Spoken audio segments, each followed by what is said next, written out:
All right. I don't know if y'all have ever been to a live podcast show, but it's not as fun as watching at home. But you've already committed to it. So here we are. When we started, we have an ad we have to read. We're lucky these people, these ads. They do, because I can't say half of this stuff. And so the ads are, it's a miracle that they're still there. Like that they're like, I'm not surprised they're just gonna give me a shirt to wear. Just wear the shirt, that's enough. I think we're losing people. Have any of them said anything about it? Like a couple. Some are like, he's not even announcing. The reading, the way that I was talking about it in the first show, the way they write stuff, they have to. So I have trouble with a lot of words. Like I've talked about, like when I did my pilot, when I was doing acting, they would have to spell, like when I would say, we'll be right back. Like I say will wrong. Yeah. So they would spell it W-I-L-L in the script, because then I would say, we'll be right back. I'll say it the way they want me to say it. And you feel pretty dumb. Because it's not like they privately do it. Everybody sees it. Everybody looks at the script, they're like, this is spelled wrong, and they're like, don't. they go, don't. It's not spelled right, Nate. And I'm like, all right. And so they make it, yeah. So it's not good. Is this good? These are the co-hosts of Aaronland. This is Aaronland right here. Caleb, yeah. That's Caleb.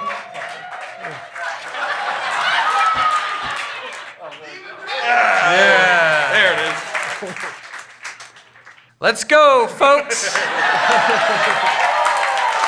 Welcome to Live Nateland podcast. Thank you for everybody at home listening. Thank you guys for coming out. It's unbelievable that you guys come out to this. I'm blown away by it, to be honest. No, big shout out today to Helix Sleep. Take their 2-minute sleep quiz and they will match you to a mattress that will give you the best sleep of your life. There's nobody on the planet like you, so why would you buy a generic mattress built for everyone else? Helix is offering up to $200 off all mattress orders and 2 free pillows for our listeners at helixsleep.com/Nate.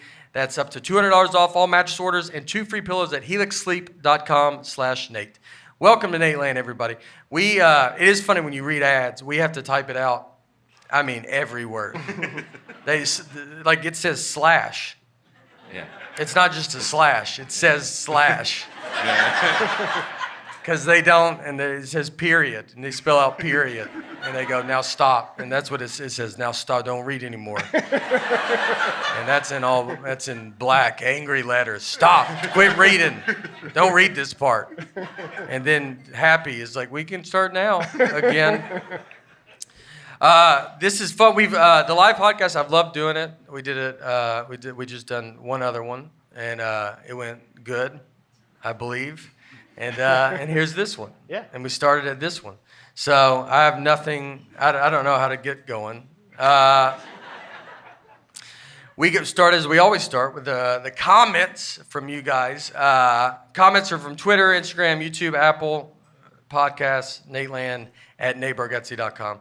I looked at some of the Reddit stuff. That's got its own world on there, isn't it? I don't understand Reddit as much, but it's you're the age. Is it younger than you that's Reddit? Probably a little older than me, actually. Oh. Yeah. Reddit's it's like your age, but a different type of guy. Oh. Do you know what I mean? It's for me. I feel like it's a lot of guys your age, but just very little overlap in your life experiences, I feel like.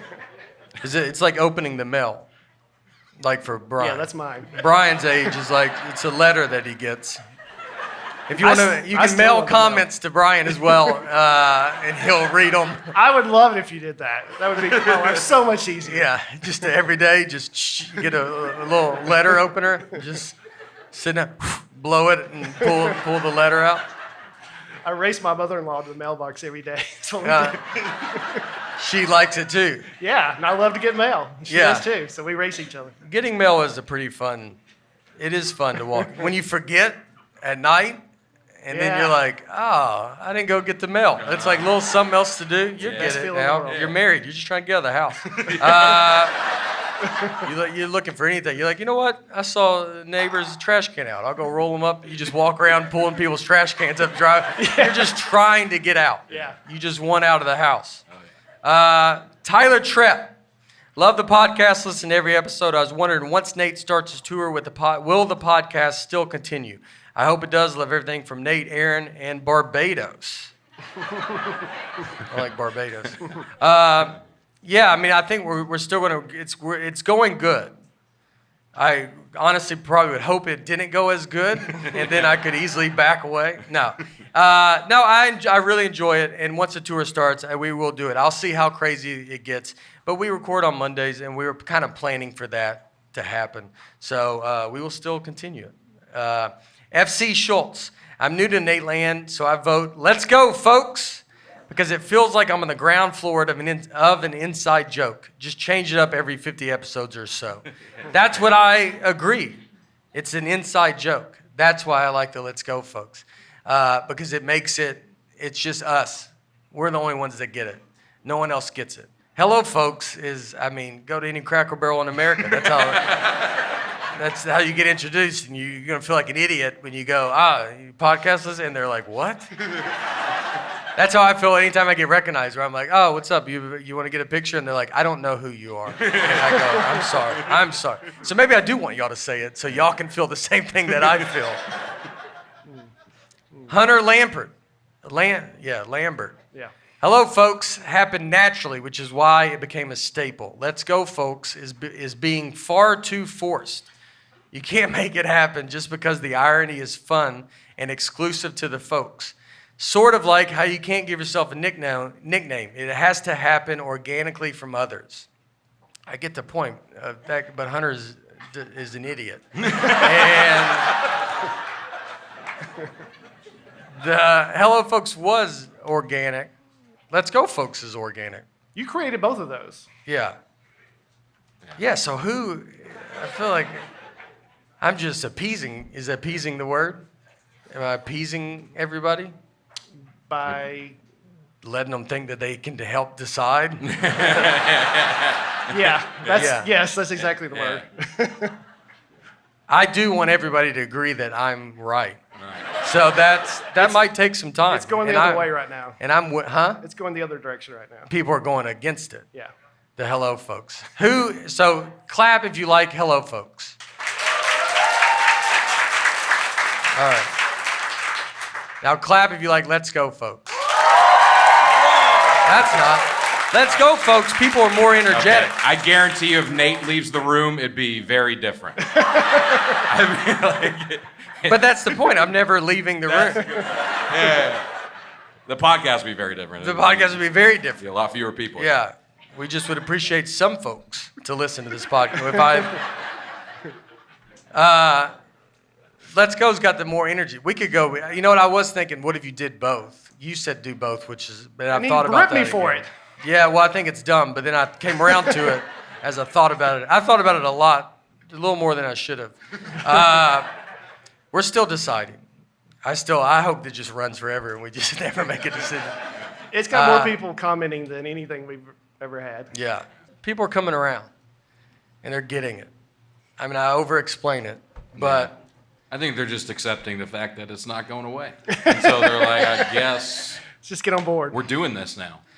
You know, we had people yell, let's go, folks, as they drove away. Mm-hmm. And that's fun. That's people going. I know. But that makes We're not going anywhere.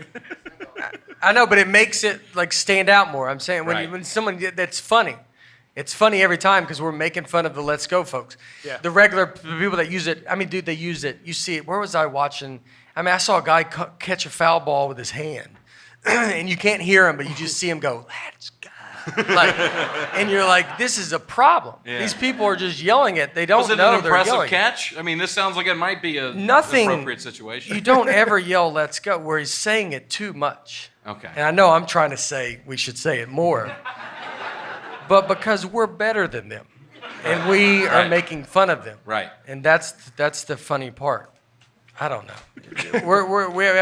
I haven't seen a poll that I like yet, so I'll let you know when we get to one that I approve. Alexandra Moravians.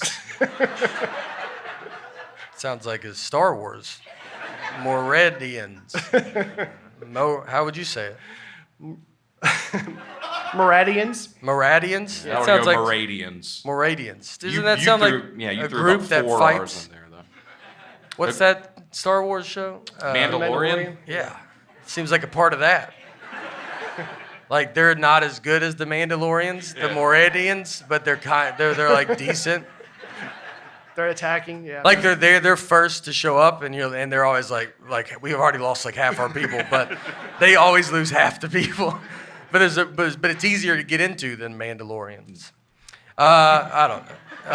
Nate's crazy reach to justify "Let's Go, Folks" really gives us insight on why Laura needs to be strict with the finances. That's true. She is strict. It's no fun. Laura, if you at your table, I think everybody got a little gift bag, and that was Laura's doing. So she put them all together. Yeah. There's a lot of them. It's like 500 of them. I wasn't gonna do that. I was like, just hand them out just throw them at everybody when you walk in.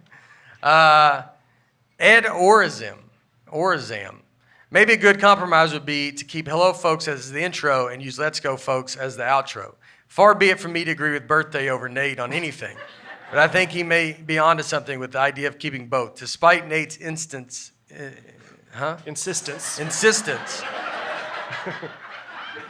That's how you get nowhere in life. That is how you get nowhere in life when you don't. Yeah. All right. Ross Wood Jr. The mutant conversation is the hardest I've laughed in about 15 years. My dogs were barking at me because they thought something was wrong. I really hope they put breakfast in the next movie. I'd love that. They might, yeah. Have you worked at all on pronouncing the word? No. I thought about act. I thought you were gonna say acting. I did too. I thought you said I'd make a reel or something. Have you worked on trying to get in this movie at all since the last time we talked about it? Joe Freed 1. I love the explanation of why the lung is smaller to make more room for the heart is respect. This is exactly the science we should be teaching in schools. I love that. All right. I don't even. I read that sentence and I don't think I got it. Why the lung is smaller to make more room for the heart. Do you remember that part of the podcast last week? No. Brian was explaining that one of your lungs is smaller because it has to account for where the heart is. Yeah. And you said it's just showing some respect. Oh, yeah. For yeah. the heart heart, out of runs things. respect. Yeah. Oh, so this guy gets it. Yeah. So I'm a big fan of Joe Freed. Mary Marinkonovich. Y'all are making up names. I feel like these are getting increasingly difficult. I think it was a movie about her. What was that movie? Being Mary Maravikonovich? Yeah. Yeah, that's what it is. I was thinking the Aaron one. What's the Aaron? Aaron Brockovich? Aaron Brockovich. Oh, I thought you were talking about John Two- Malkovich. Yeah. That's the one I was thinking of. Yeah, both of them. Aaron looks like a chubby Brad Pitt. Hey, I'll take it. Seriously, if he stays on track with the weight thing, he'll be better looking than Pitt because he's so much younger. Wow. Oh, that's very nice. Yeah, because Pitt will eventually die. And so whenever that happens, you will then take the reins. But I think you have to wait till 5 days after his Yeah, I was death. going to say. It still wouldn't be immediately. I don't think not yet. It's not immediate death. It's time to move on. It's when his family and friends have moved, they go, all right, we can move on. Brian's mom. Is it just me or does breakfast carry the show? Is that your mom? I don't think so, but somebody changed their handle to that. So. The Brian's mom. Is it me or does breakfast carry the show? But I agree with whoever that is. Yeah. It makes sense. Yeah. Teague Dill, right? Teague. Yeah. Teague. And last name Dill. It appears that way. For a regular last name, that seems like a pretty flashy first name. Like that's like the aunt named him Teague. It's like, what about Teague? And you're like, our last name's Deal, dude. My name's Bob Deal. And you want me to have a daughter named Teague Deal? And they go, yeah, why not? You know, that's fun. The first episode of this podcast came out the week before my wife and I had our first child. It's a guy.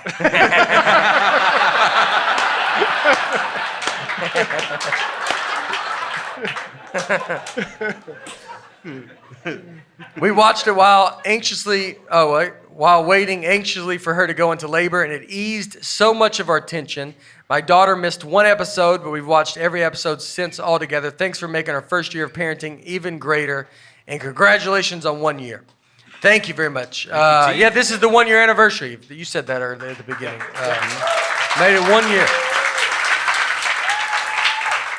Did you think it would last 1 year, Nate? Because I feel like early on I felt very week to week. Yeah. You know what I mean? Paycheck by paycheck, baby. We go. Yeah, I think 1 year, I thought. Yeah. I don't know how much longer after that. But 1 year, we did it. Yeah. You know, I think I do enjoy it. And the fact that everybody comes out and it's very fun, I do enjoy it. I mean, it's very easy on me. It's like everything COVID related. Like you make so many plans, and then when COVID goes away, you're like, oh, dude, we have another kid and a dog. Like, it's like there's people that have that. Like, they're like, we have another child. Because of COVID, we thought, let's have another one. Yeah. And then that kid is named Teague and has to walk around. And you're like, oh, I forgot he's here. You just always forget. It's like Home Alone when he leaves the kid. That's going to be like a lot of people because they had babies during COVID. And they're like, oh, God, we brought another person into this earth. Jordan McFarland. Hello, folks, should be the intro to the podcast, and let's go, folks, should be the outro. That way we can cut it off before Nate says it. He says cut it off. That's a Southern. I was going to say, yeah. It's a Southern. Yeah. It has to be Southern. Yeah. Cut it off. All right. Thanks, guys. Adam Webb. This is like your family, Adam Webb. But it's not all the way. No, that's 2 B's. Webb with 2 B's. I'm a 1 B guy. I know, but I feel like y'all would be. We'd have something to talk about. Yeah. People always think you have 1 B, and they'd be like, yeah, and then we have to correct cool. them. It'd be a quick conversation, but y'all have a good time. Nate just finished a wonderful 7-member family vacation in Hilton Head, South Carolina. No, Nate, I just finished. Like Adam just finished it. There's a comma in there. There's a comma. Why are you supposed to? Nate, are you sitting? Just finished a wonderful 7. Is that how you're supposed to read the sentence? Mm-hmm. You got to give it a break? Nate. Just finished a wonderful 7-member family vacation in Hilton Head, South Carolina. Period. Stop.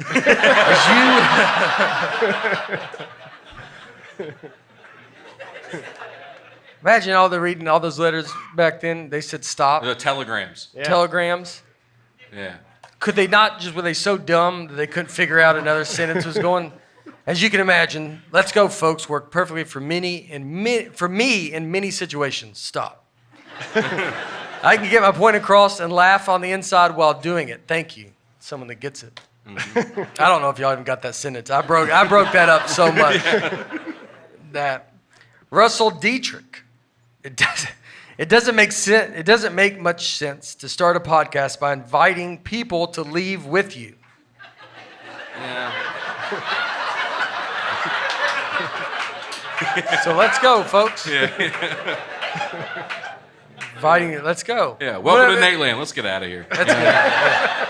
That's a good way to describe the podcast. Yeah. But let's go, Abio. Let's go on this journey of this podcast.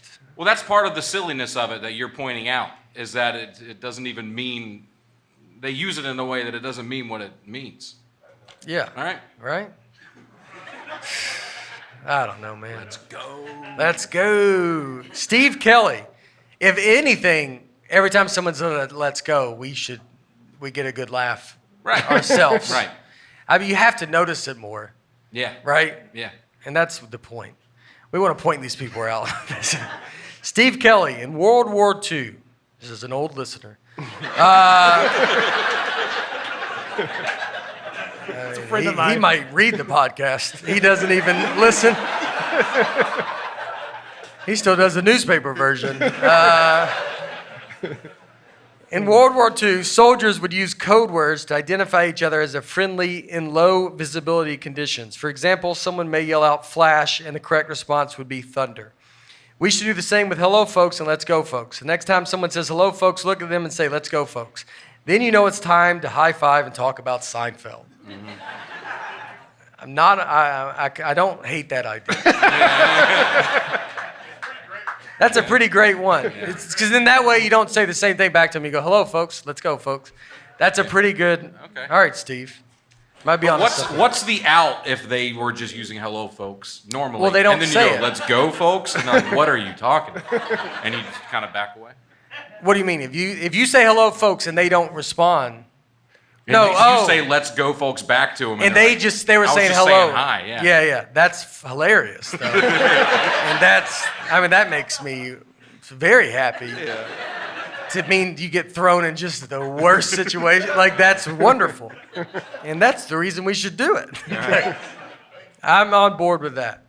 Michael Reynolds. Let's poll, folks. The double take Aaron and Nate gave when Buttafuoco? I think it's Buttafuoco. Can't pronounce mutant. You say mutant. Was fantastic. Love the show. It's so great to be able to listen with kids in the car, and the only worry is that the info may not be right.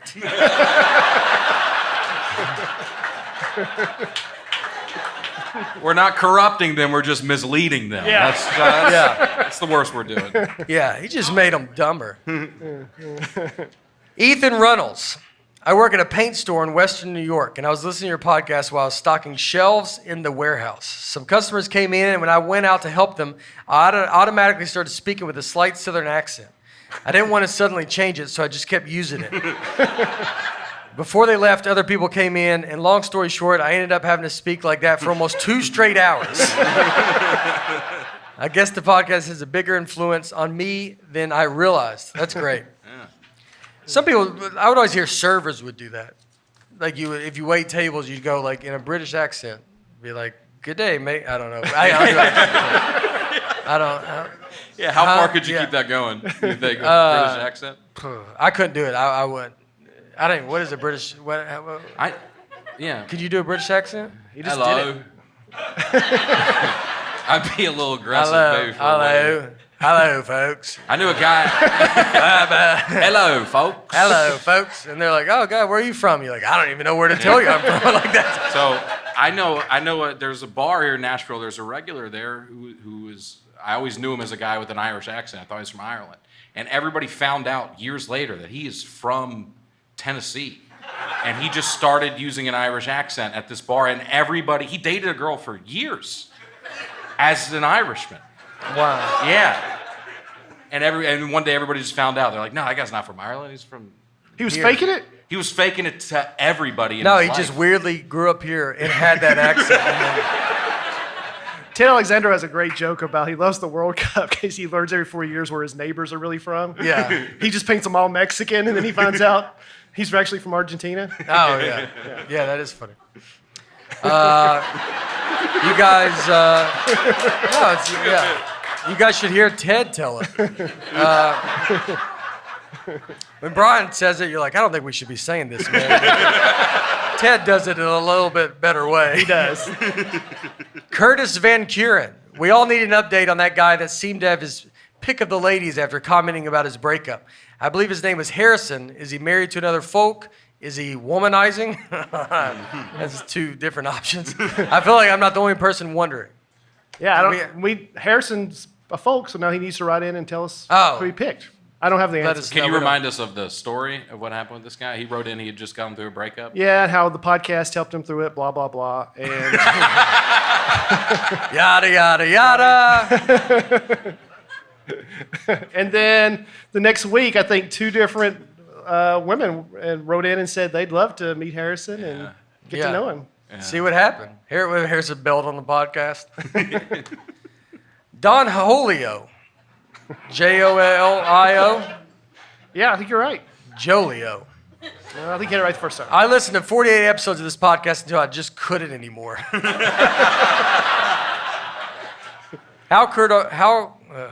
This is not a good sentence to mess up. How could our school systems have failed us this badly? And yet we know they did. Nate is a comedic genius, but in terms of education, an absolute moron. No question. Yeah. Obviously, this comment will not be quoted on the show, but Aaron, I understand your pain. Gotta put it on me there at the end. Aaron, why do you hate me so much? I don't know. He thinks Yeah. he knows you went to private school. That's what he's saying. It's a parochial school, if we're being technical. Oh, good. Here we go. Yeah, I didn't go. You and I Don didn't go to like the Jolio. son of a woman school. It was like a Catholic school. Notre Dame? It's a little more than No, that. I was talking about before that. Oh. All right. Well, Don, there you go. Well, we showed him Yeah. because we read it. Happy 1-year anniversary, Don. I don't know. Is it the school system's fault? Could be. But I mean, some are just not going to make it through. Right. I didn't make it through. No child left behind. Yeah. I got left behind. I figured out my own path to read in public. I'm not even a good poster for that. If you have trouble reading in public, look at this guy. And you're like, but it's still not good. You're like, I know, but you could do better than me. He has the confidence of a scholar. So here's some comments from some people here in the audience. Matt Gable. Hey! Matt Gable. I've brought 3 people with me tonight who have never listened to a single episode. I've tried to explain what's about to happen, but can't. What should they expect tonight? It's a little late to be trying to figure that out. This is it. I mean, yeah, I don't know what they're going to expect. I think they've already figured it out. Yeah. Big mistake. Yeah. Right now they're just going, excuse me. They're trying to get out. They're just walking away. Pardon me. This is not what I thought it was going to be. Stephanie Himpleman. Huh? Is that right? Yeah. Himpleman? All right. You made me laugh. Hold on. I got going too quick. That's like Slow it down. like when the 100-meter dash, when they take off too quick, and they have to walk back. False start. You always watch those guys they go bah, bah, bah, and then they make just loud noises at them, and then they got to walk back and keep stretching. And that feels like always when the white guy was like, he's probably going to win that one. Like he's and then they do it again, then he's dead last. He's like, I had the first one, and y'all messed me up. You made me laugh listening to calendars while I was in labor with our first baby. My husband and I are here at the show tonight as our first date since becoming parents. Make it a good one. I don't want to waste a babysitter. Congratulations.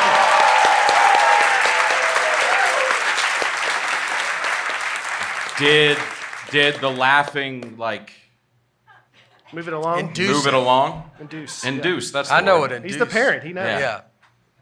No. Slowed the process down, to be honest. She's like, calendars. The baby was late. Carol Shoemaker. We are visiting from Virginia and are new to the Nateland podcast. We are golf fans in our 60s and want to know how many consecutive birdies Nate has had in one round of golf. Also, has he had an albatross?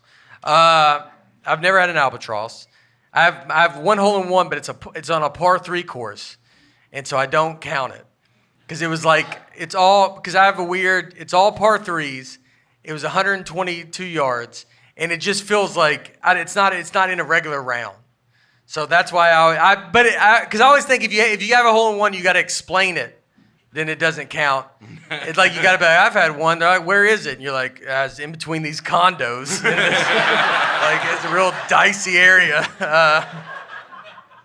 My consecutive birdies, I had them I closed around with 3 birdies in a row, 16, 17, 18. It's pretty exciting. I'm the only one that cared. Me and Carol. So albatross means hole in one? No, that's not. Above That's an an eagle? No, albatross is next. It's Okay. par 5. You get there and you hit it in 2. I think it's harder than a hole in one because Yeah. you're 3 yards. You'd be 280 yards. It doesn't matter. With a 3-wood, it seems insane. But I don't. But thank you for coming from I would say that for Virginia. the golf. Carol, if you're new to the podcast, I'm going to start a golf podcast at some point. It's going to air during Aaron Land, an offshoot. Yeah. Michael Birdwell. G, right there. He's just a big I wish Michael Birdwell everybody fan. was on board. Yeah, you're here for. You came to see Michael Birdwell's comment. Yeah. You're like, yeah. Finally, where is he?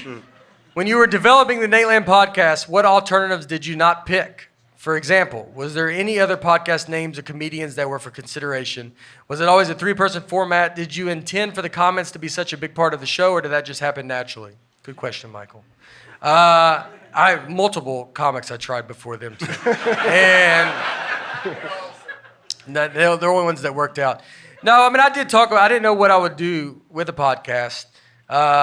It kind of figures out. The comments were pretty on. I wanted to read comments early, I believe, and so it was one of those when you did read them. I thought I bet this could become a big part of the show just because you're doing it. But I always wanted it because I feel like anytime someone reads it, like especially because we're talking about whatever we're talking about and we don't know anything, and then people listen and they always think that's not right, and then you can't. You're saying, because I have it happen, you're like, no, it's not true. And then you can't ever say that to anybody. Right. So you wanted some outlet so then the audience could be like, y'all are stupid, as I've been told. And so you could get, so you could get that out. So I didn't know it's become very cool. And like, I think it's great. But I didn't know. I figured it'd be good. But I didn't know how good. I didn't know we'd be doing them this long. Can I ask Aaron what question you get asked the most about the podcast? How do you guys pick topics? I get asked that a lot because they seem to come out of nowhere. A lot of We still don't times. know. Yeah. We look for a formula, and there's not. I would like there to be some. Again, we always just say it's just trying to something we can talk about so we can make jokes. So the topics don't really matter. They just got to be like, what can we make the funniest? Yeah. And what can have the most information that can be like, that's why like Presidents was good, like some of them. I think this one's been good. What's yours? I get asked, how can I be a guest on the podcast? And I say, you've got to be a longtime friend of Nate's or used to work with his sister. Yeah. It's got to be one of those two. Yeah, you got 2 ways in. Maggie Eason. Hey. It's all right. My husband and I just celebrated our 10-year wedding anniversary a week ago. Congratulations. And he gifted me with tickets for us to come to this show. Whoa. I don't know if we're going to have an 11-year. I've listened to every episode at least once and laughed endlessly. Don't stop doing what you're doing. You're all awesome. Here's to your 1 year, our 10 years, and many more years as this crazy world will allow us all. Wow. Thank you very much. Thank you, Congratulations to y'all too. Yeah. 10 years. 10 years. That's about right when you start going like, all right, if we're going to make it, you gotta get off me for a little bit, 10 years is the marriage point, Yeah. Up to 10, you're like, can't believe we're married. And then 10, you're like, all right, you got to back away for a little bit, all right? Yeah. Huh? You're just at a few 1 months. month. 1 month. Yeah. Wow. Can you You're imagine? 1 year. A year and a half. Year and a half. Yep. Yeah. 10. I'm at, What are you- I don't know. 2006. Yeah, 15. 15. Ours is October. Nice. But we've been together since 2001. Wow, 20. 20.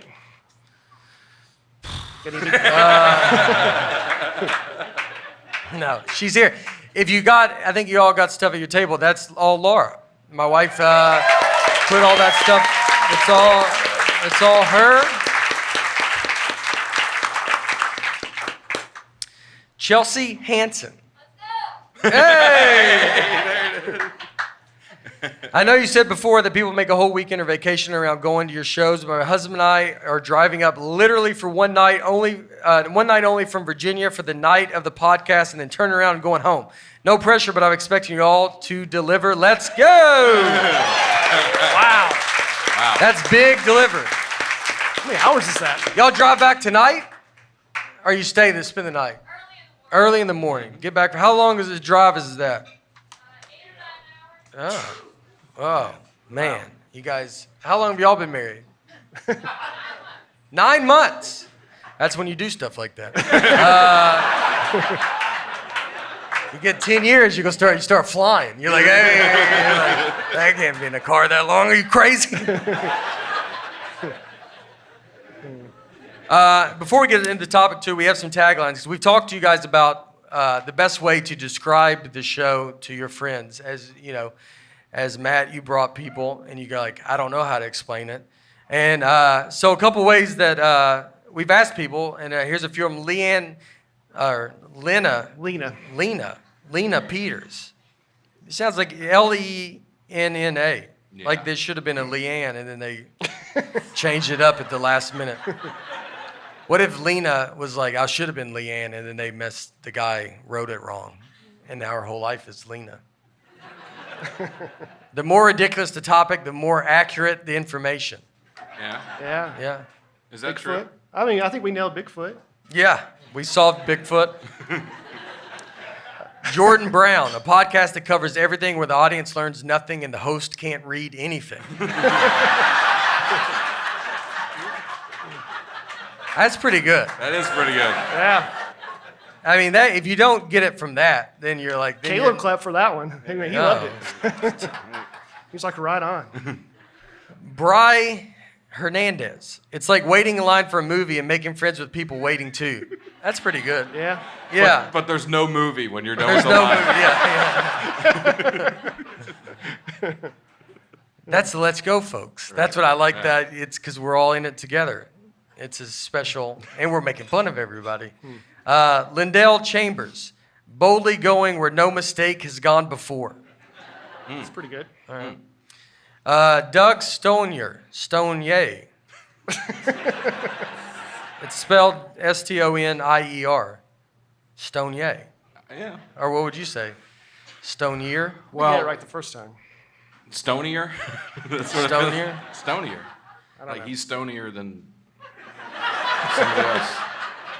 He's All stoniest. right, you about done?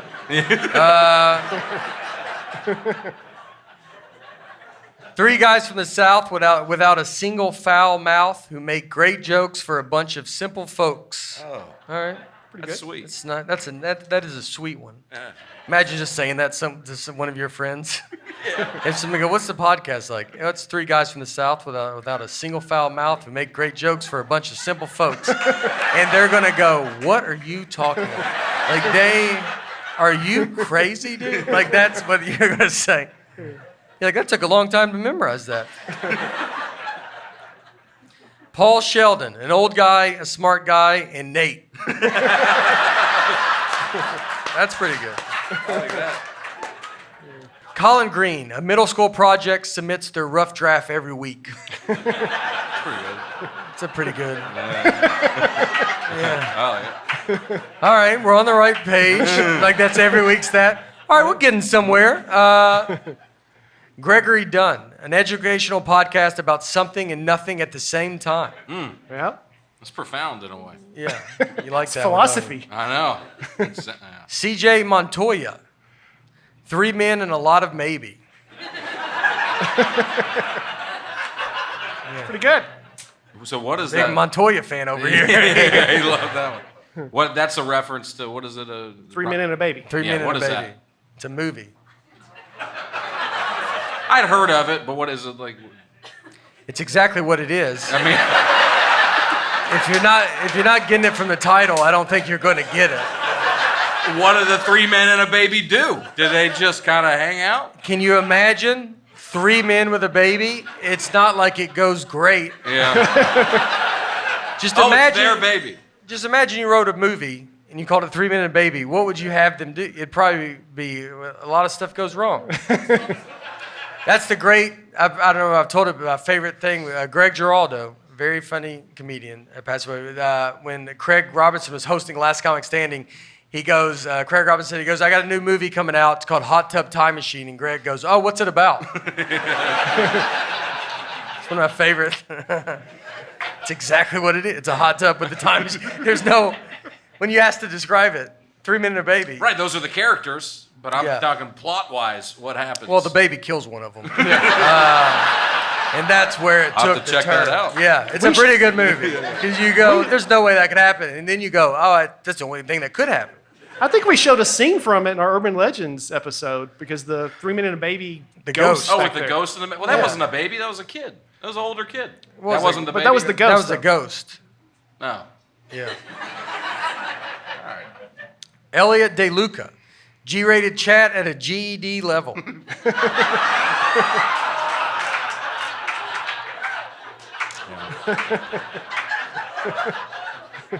That's not bad.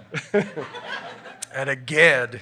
Would you ever, you go to get your GED and you're like, I'm here for the GED. And they're like, Let's save how that about you for not worry last. about it? Yeah. Save this for last. Yeah. Lido Cortez, a podcast where the facts are given and questioned at the same time. That's true. That's true. That's good. And lastly, Daniel LaPlante. It's like, are you smarter than a fifth grader, but without the children?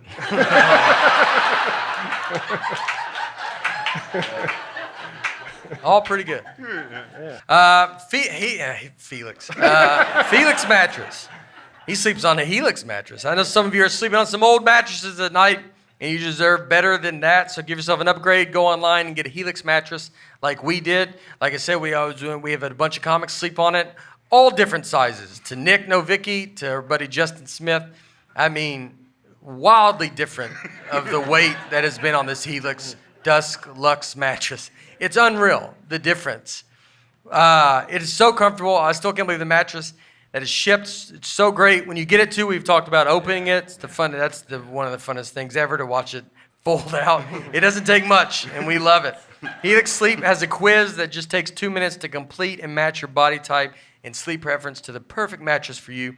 Just go to helixsleep.com/Nate, take the 2-minute sleep quiz, and they will match you to a customized mattress that will give you the best sleep of your life. They have a 10-year warranty. You can try it out for 100 nights risk-free. They will even pick it up for you if you don't love it. Helix is offering up to $200 off all mattress orders and 2 free pillows for our listeners at helixsleep.com/Nate.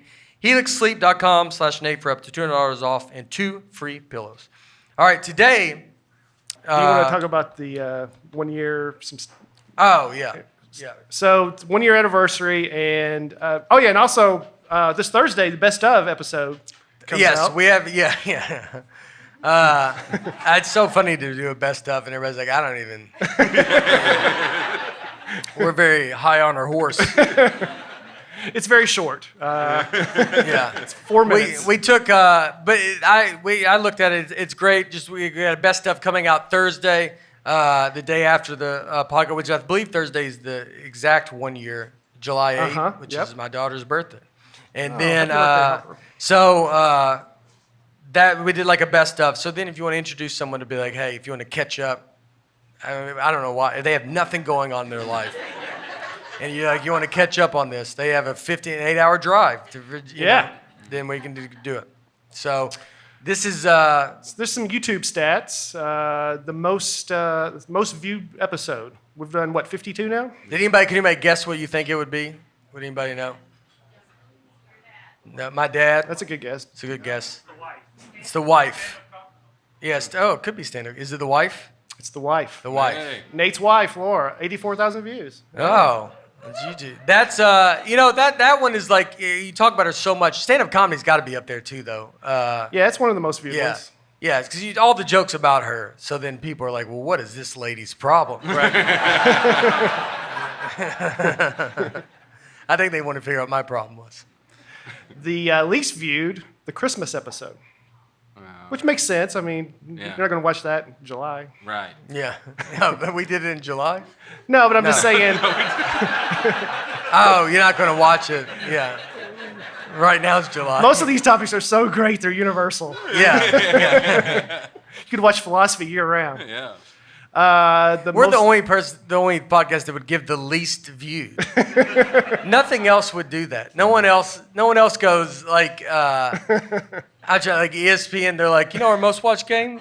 And they tell you, they go, the least what? No one does that. you don't promote how bad something's doing. Yeah. You know what, you guys, which one you shouldn't check out? The Christmas episode. Well, I bet it'll pick up some steam again later this year. That's what I right. think. It dives off once it comes back around. Yeah. Check back with us in 10 years and we'll be like, guys, it's still consistently, for 10 years, it's been the least episode. We're going to just only do Christmas episodes from here on out. That's where we learned about the microscopic gift card, Christmas Yeah, card. that was fun. Yeah. The most liked episode, the first one, Yeah. 1,800. People were checking it out. The most disliked, Second. Probably the stock market one. that's a good guess. The wife, actually. It comes with the territory. You get to the top, people will bring you down. Yeah. It's like when something gets so many views, then more people see it like Yeah. outside of. That's the hard part. When people see this outside of like you guys and us, people are furious. Like they're. So there's a great clip where we were talking about. I think it was an aliens episode, and Brian says some people think that the aliens must have built the pyramids because we'd have trouble rebuilding them now. And Nate goes, "A triangle?" And I put that clip on TikTok, and it got picked up by like Egyptian TikTok. And these people are so mad about it. They're like, these Americans. And it's so, but it like got outside of us, and these people have no idea who we are, what we're talking about. They're furious about it. You can't give. So many comments in Arabic, and I don't know what they're saying. They don't seem happy. But it's not good. Yeah. Arabic, when you look at it, it never looks pleasant when you read it. Like, you never read it and go, that guy's probably pretty cool. Like, it looks like, all right, man. And he's like, I'm just saying I'm a big fan of the show. And you're like, oh, I'm sorry, I read that so wrong. So if I go to Egypt, I could have protests. You might, dude. I don't know. The most comments from any episode, stand-up comedy episode, 373 comments. That's just for YouTube. Because I think we asked people to submit, because that was a two-parter. Yeah. And we said, submit your stand-up questions for next week. The second most, and it'll soon be the first most, was last week's on the human body because of the hello folks, let's go folks debate. Oh, yeah. People are fired up. Oh, that's it? That's it. Oh, yeah. There's not a lot of YouTube stuff I can Year in find. review, right there. Yeah, right there. And for this topic, I don't know. I think it's going to be good. It seems like these are the funnest topics, is what we believe. And so this week we're going to talk about psychology. I just always feel like that's the one that has the most. Yeah. You know, most stuff. I don't know. I don't know. But we'll see. The less we know, usually The better. yeah. Right. And this is going to be right on. So I started with Googling what is psychology. That's a good. It's a good Google. Google's just like, oh boy.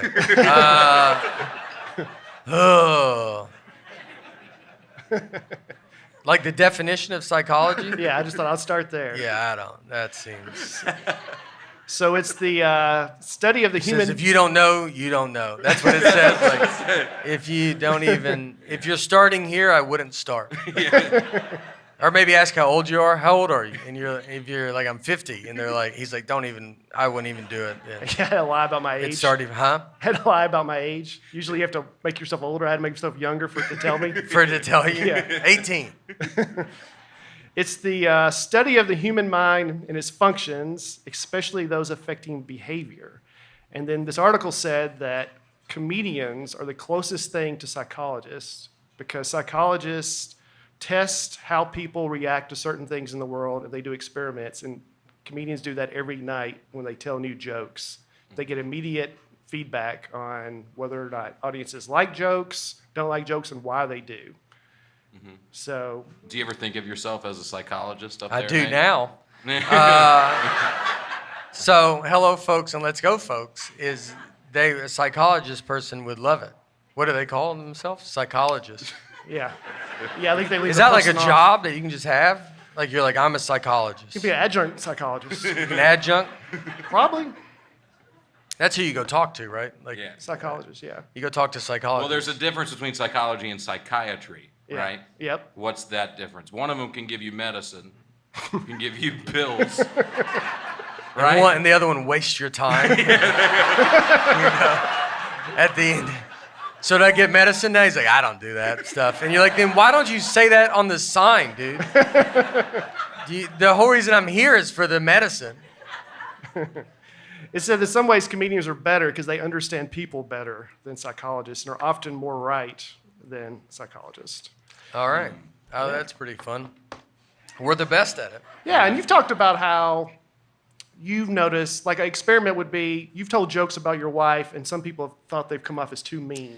Yeah, at the very beginning. Uh-huh. Because you could tell that they take it, if they take it that way. Like, so when I first started comedy and I would do all these jokes about my wife, they would be like, well, why are you married? And you're like, well, that's not how you're supposed to be taking the joke.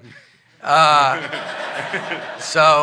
would just tell them, like, I know, right? Yeah. Ask myself that every morning, man. And he goes, what's that? And I go, oh, I'm sorry. But you're realizing that you're like, all right, I'm delivering this joke not in the way it should be delivered. And people are taking it the wrong way. Because like I said, you talk about marriage, I talk about the bad stuff of marriage, or like the stuff that we get in fights about. I don't talk about like how great it is, or how she came up with all these ideas for these little things, and she went and did all these. Like, yeah, that's no fun. That's not, if I just was up here, I was like, my wife's awesome. You're like, you ever see someone talk about their wife being awesome to you, and you're like, I don't believe in that marriage.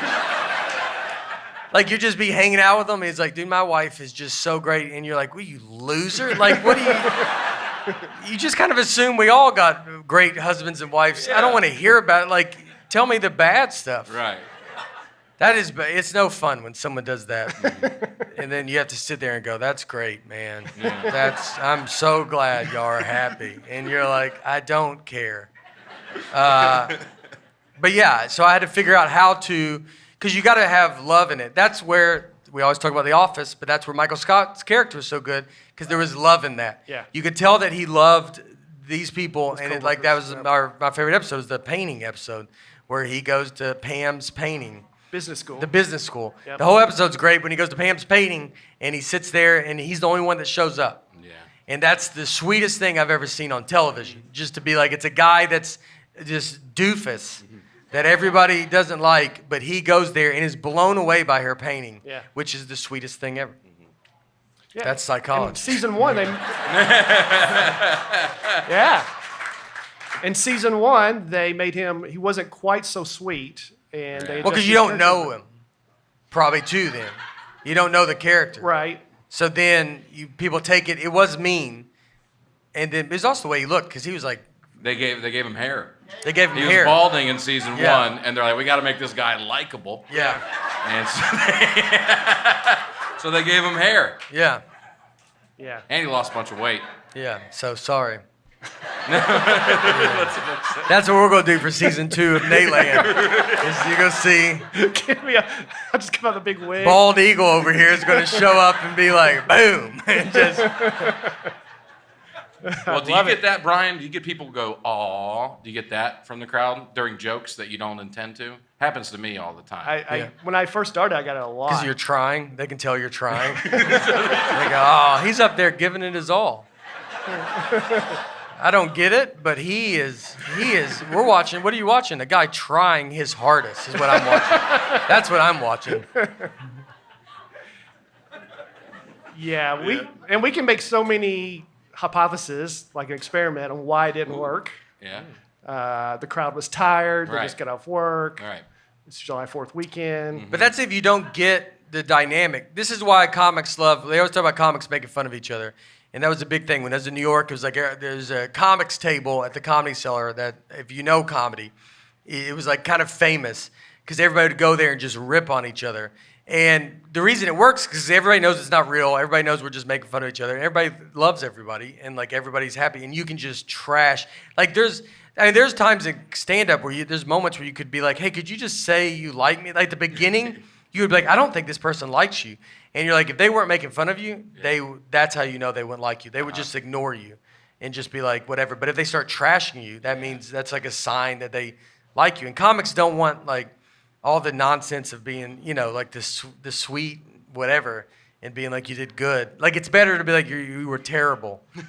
And I would rather hear that from another comic just to make fun of you than to go like, man, you were so great. And you're like, all right, dude, like quit. It's being weird now. And we don't like weird. When Speaking of, go ahead. he loves me.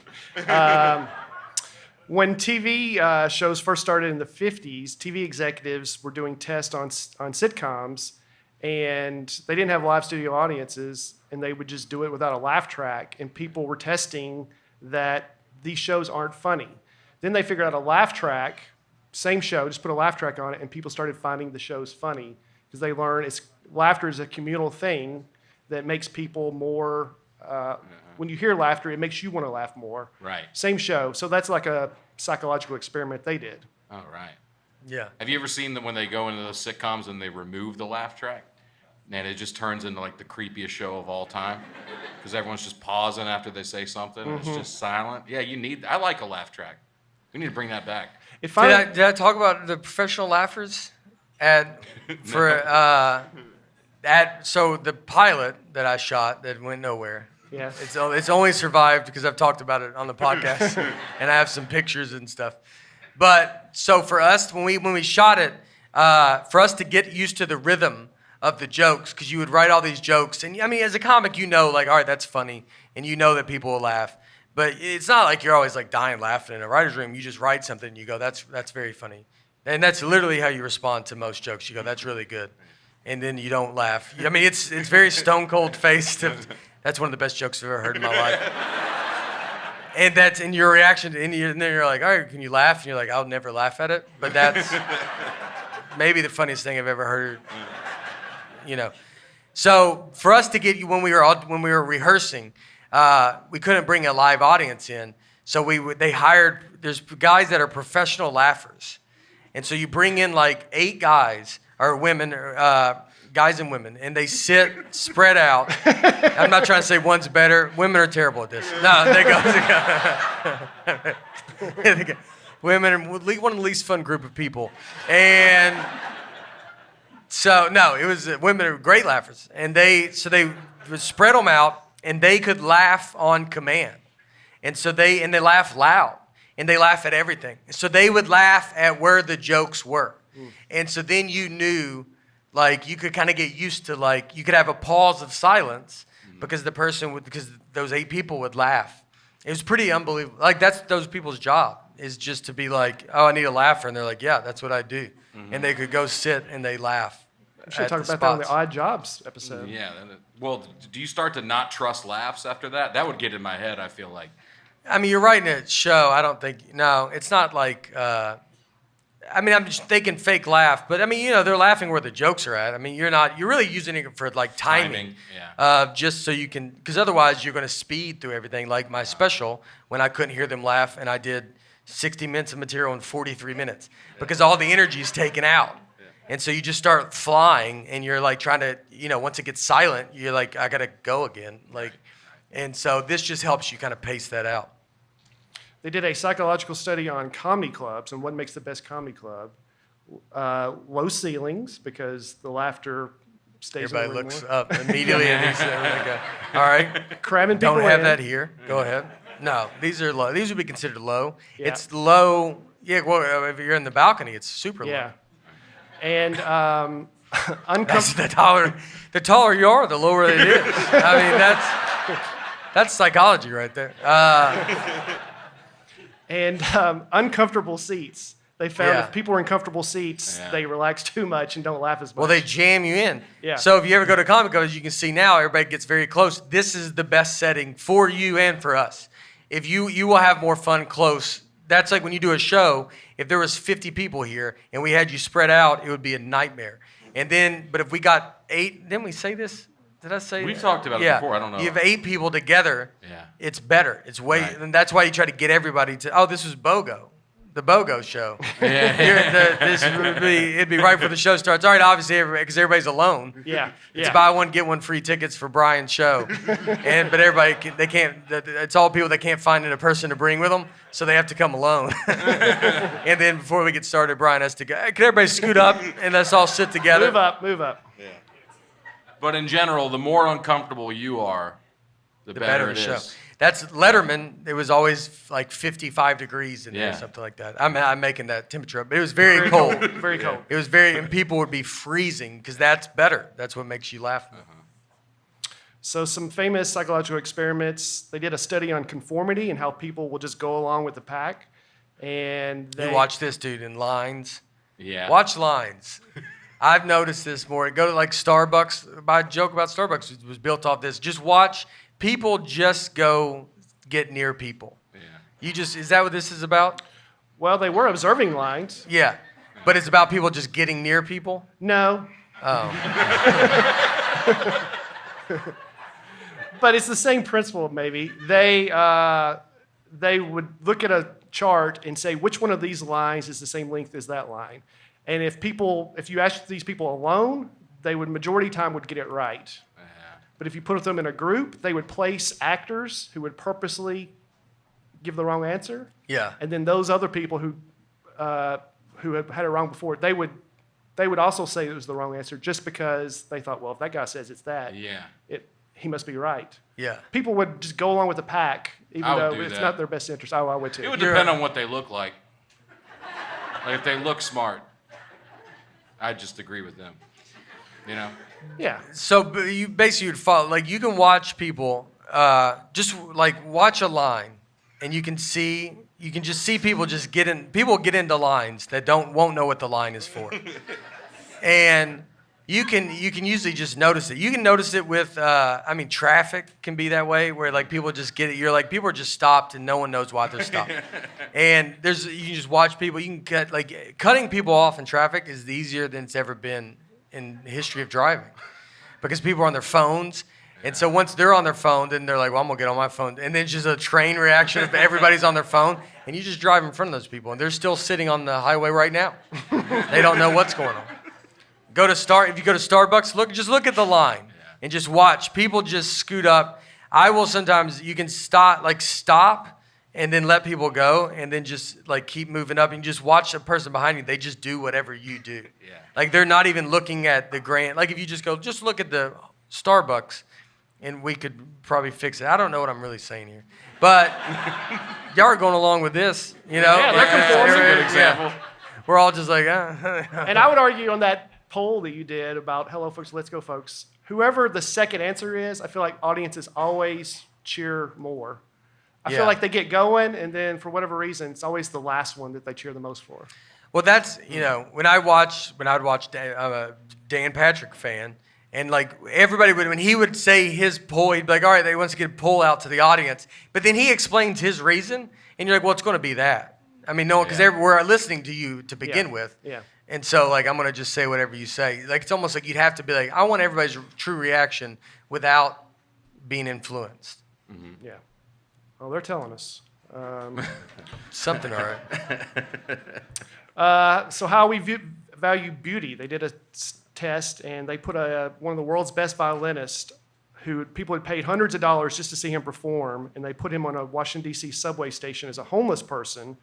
He was playing a $3.5 million violin, and no one would stop to listen. Everyone went past him, and no one would pay attention to him. So the experiment raised questions about how we value beauty, because we act like we know what we like, but really it just has to be the right setting in the right circumstances. Yeah, because no one's going to be down in the subway playing the violin.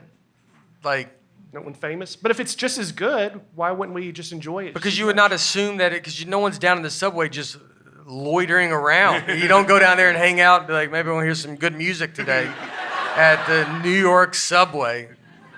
We're getting thrown in the tracks. Right. Like and you're like, I'm taking in the sights to be like, oh yeah. You mean There's they don't have time. They've got to if go you somewhere. walk by a guy peeing on a wall and then you see a violin, you're not going to be like, oh, but he was beautiful, actually. Like that was, if it wasn't for the people using the restroom around me, I would have stayed and enjoyed it more.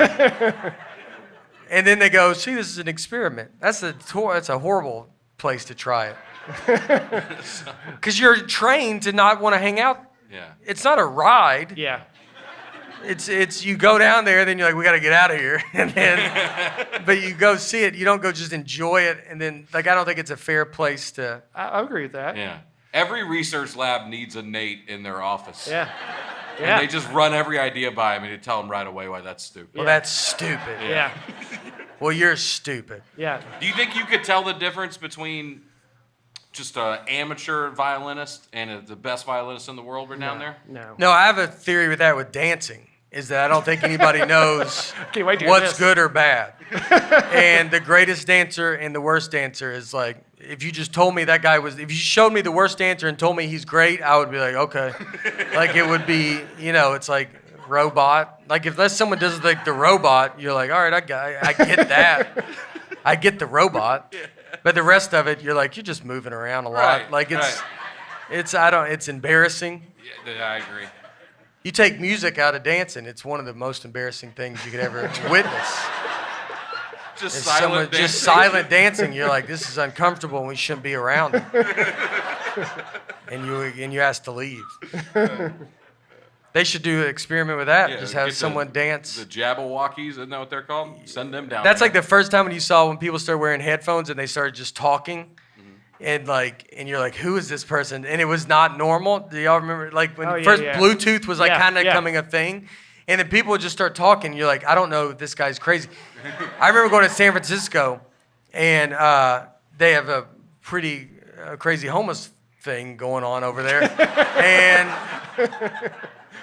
I feel like I'm trying not to say anything bad, and I just say the worst. Like it's like you could make it real worse. But you're walking around, you're like, I don't know what's happening. There was a guy walking, and he had headphones in, he had a suit on, and I'm like, all right, so I follow him because he was like, I'm like just trying to be with someone that's normal. You're conforming. I mean, that guy wasn't on the phone at all. Yeah. Like he just kept making the same lap, and I was like, oh, that guy's crazy. Like he had a suit on, and those headphones are just, he found them on the ground. He doesn't have a phone. He's just talking to his head. And I followed that guy for quite a while because I was just trying to find some, normal person. Yeah. I thought he was a great violinist. The false consensus effect is when we overestimate how much everyone else agrees with us because we only surround ourselves with people. This happens really a ton now with social media and TV news. We think everyone agrees with us because we surround ourselves with only people who agree with us. Yeah. What if we all agree? I want to It's an agree easy to one, right? disagree. That's why you gotta have people that don't. That are not on board with you. Yeah. Right? That's why you should have friends that are not. Right. Yeah. Yeah. All right. Is that the answer? That's what they did? They did all that just to go, yeah, you should hang out with people that don't think like you. They just said this has gotten much worse over the last few years because we all just... What they is it, just a give, regular- They give no solutions. They're just like, yeah, it's getting Yeah. bad out there. I mean, that's the dumbest. That guy went to college for that, and that's one of his things. He goes, go outside. It's hot. It's gonna be hot if the sun's out. It's gonna be probably hotter than if it's not. And you're like, yeah, man, is that what you went to school for, dude? Like that's that. Yeah. He goes, everybody just hangs out with people that agree with them. Okay. All right. He's like, yeah, it's getting worse now. You're like, okay. And I'm paying. And you're like, I gotta pay, and you don't give me medicine, dude. Like you don't. You hear all that? Do I get at least medicine at the end of this? And he goes, no, I don't do that. I go, what? What are we doing here? Like, In a series of experiments, researchers found that those who thought about a backup plan did worse than those who had not thought about a plan B. With those who realized they have options, their motivation to succeed the first time dropped. So researchers said you're more successful if you don't have a backup plan. that's like the let's go and hello folks debate. There's no backup plan. We're gonna die with one of these things. But I think you moved to New York with that mindset, right? I didn't go to college to make sure I don't have a plan B. Yeah. Like Yeah. I had no options, but Yeah. for this to either work out or just or live. I mean, I would have done nothing. I don't know what I would have done. When you say that's true, though, for guys who didn't make it, maybe they were too Yeah, that they comfortable? didn't try it. They don't give it their all. Absolutely. I think a lot of people, if you think you want to, that's like when so many people think they want to do comedy and they think, I think I could do it. We just had this conversation about this with a guy about golf, of course. And but this guy's a really good golfer. And was talking to him and a guy, John Augustine, who we had, who's trying to make it as a pro. And so saying, like, this other guy is a really, really good golfer. He can shoot 4 under. He's great. But he's not a pro. And so it was the idea of, like, well, he just didn't try. And so that's why he's not a pro, which I think is taking a shot at the guy that did try. Because trying is part of it. It's just because you have the talent to be this great golfer. You could have the skills. If you don't have the mental aspect of it to make it, then you didn't make it. And that counts. So if you just give the person the out to go like, but it's because they didn't really try. Well, then they didn't make it. Yeah. That's just making that person feel, if you're trying to be nice and polite, Right. that's all that is being like, I'm just trying to be polite. You didn't make it because you didn't want to try. Well, that's part of it. Right. The talent is everybody can have the crazy talent, but if you don't have the willing to like throw everything away and be like, this might not work out, then you didn't take the chance. And so you don't get to say, which is mean, but you don't get to say, you don't get to go, I could have done it if I would have just tried. Yeah. Well, you didn't try, so so here we are. And you didn't make it. I remember you called me one time. And you said at church that you watched a video where this guy talked about how he was in a band and he was enjoying his career, but he wanted to give it up. Do you remember this? To just focus on his family and the Lord. And you told me, it sounded such a great story. You said, I guarantee you that guy wasn't good enough. I guarantee he just couldn't make it. That's I bet why. his music was garbage. Yeah. Well, yeah. Music is the most because everybody thinks they can be in a band. Yeah. And I bet he wasn't. And like, so, look, that's not nice. I understand the idea. I get the idea of it not being nice, but I think the person gets to hide behind, well, I want to focus. I can take stuff very slighted. Like when I had someone tell me they were doing one thing and they in show business and they didn't want to travel on the road so much, so they got out of it. And they go, I just didn't want to be a dad that's always gone. And I take it as like, well, you're throwing that on me, man. You didn't make it. Right. You didn't make it. So don't give an excuse and make me feel like I'm a loser dad that I travel. You would travel if you could make it, but you didn't make it. So then you get to protect yourself by going, I don't want to be like you and possibly be gone all the time, which is a very mean, that's a very mean thing to say to me. Yeah. Instead of just that guy going like, I didn't have what it took, so I had to, I didn't get to make it. So I went and tried this other thing. And that's fine. But no one's going to admit I'm a loser. No, I don't know. It's hard. I make sure they know before they walk away from me. I go, so you're a loser. And then it gets uncomfortable. The Stanford prison experiment was a famous psychological experiment. Stanford has a prison? Well, they did for this experiment. They had a prison? Well, they created one. Oh. They created one to see how quickly we embrace roles. Can you imagine you get to that jail and you're like, so it's at Stanford? Is Tiger here? Yeah. You get to meet, it's a Stanford prison.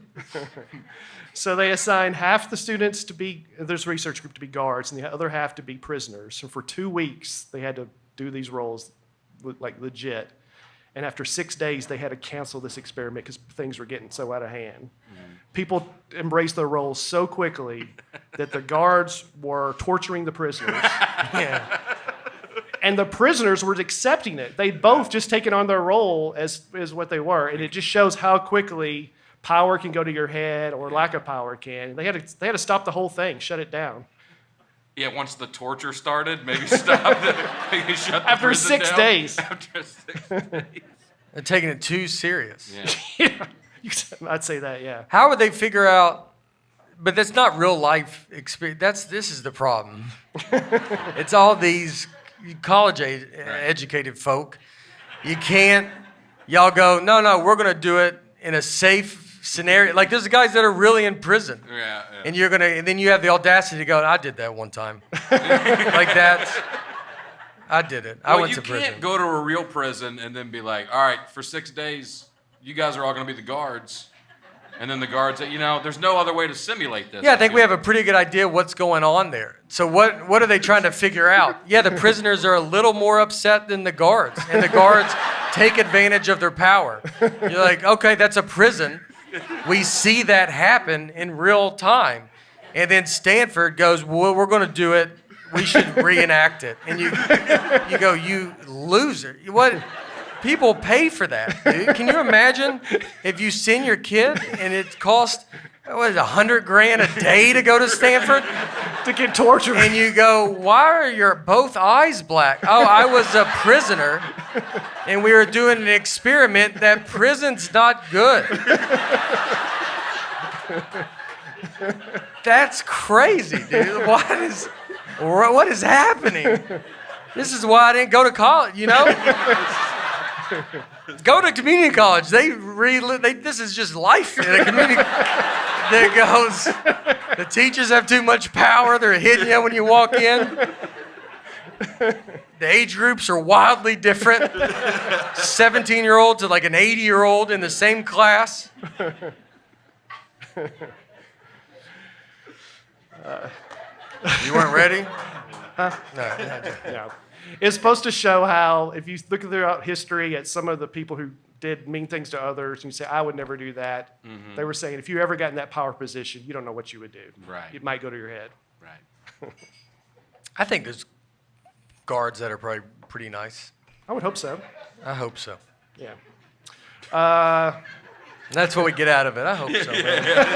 I don't want to live in a world where if I go to prison, there's not going to be one nice guard.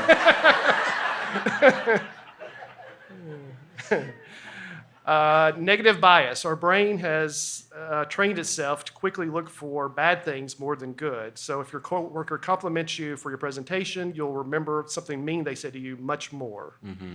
To feel balanced, we need at least 5 good comments to 1 bad comment to balance out. That's like the comedy thing when I was saying, like, you'd rather be told bad. Well, I don't know if I told it. It was with Bill Burr. It was, we were in New York, and Bill Burr, I think everybody knows, and the comic Joe DeRosa I started with. I remember we were sitting at the bar, and and Burr was like getting pretty known then, where everybody was kind of recognizing him. And someone came to him and said, the bartender goes, oh, my brother's like a huge fan of you. And he's like, oh, I appreciate it.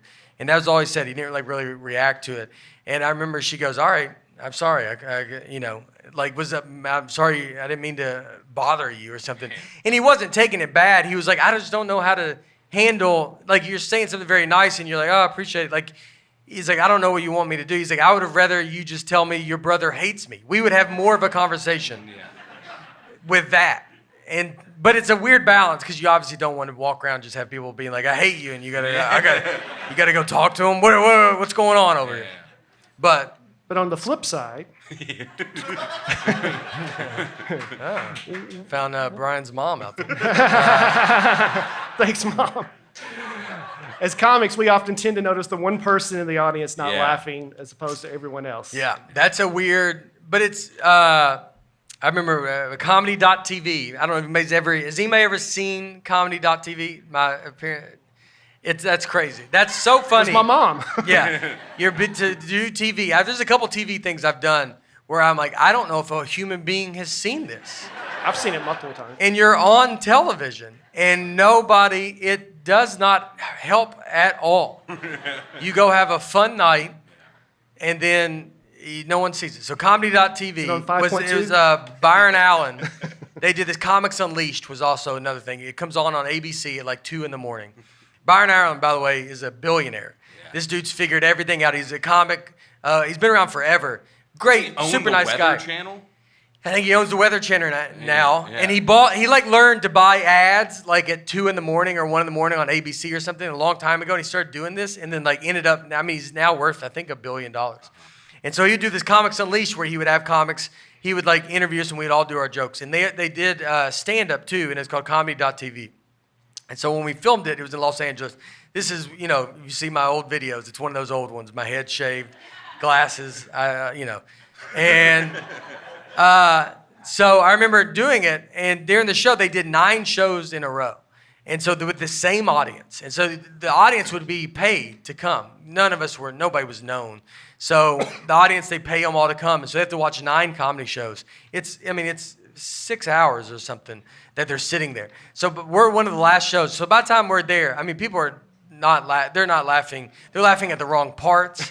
They're not listening. They're just truly like, what do you want me? They're like, ha, like. And I remember just looking at this one guy, and his face was of disgust.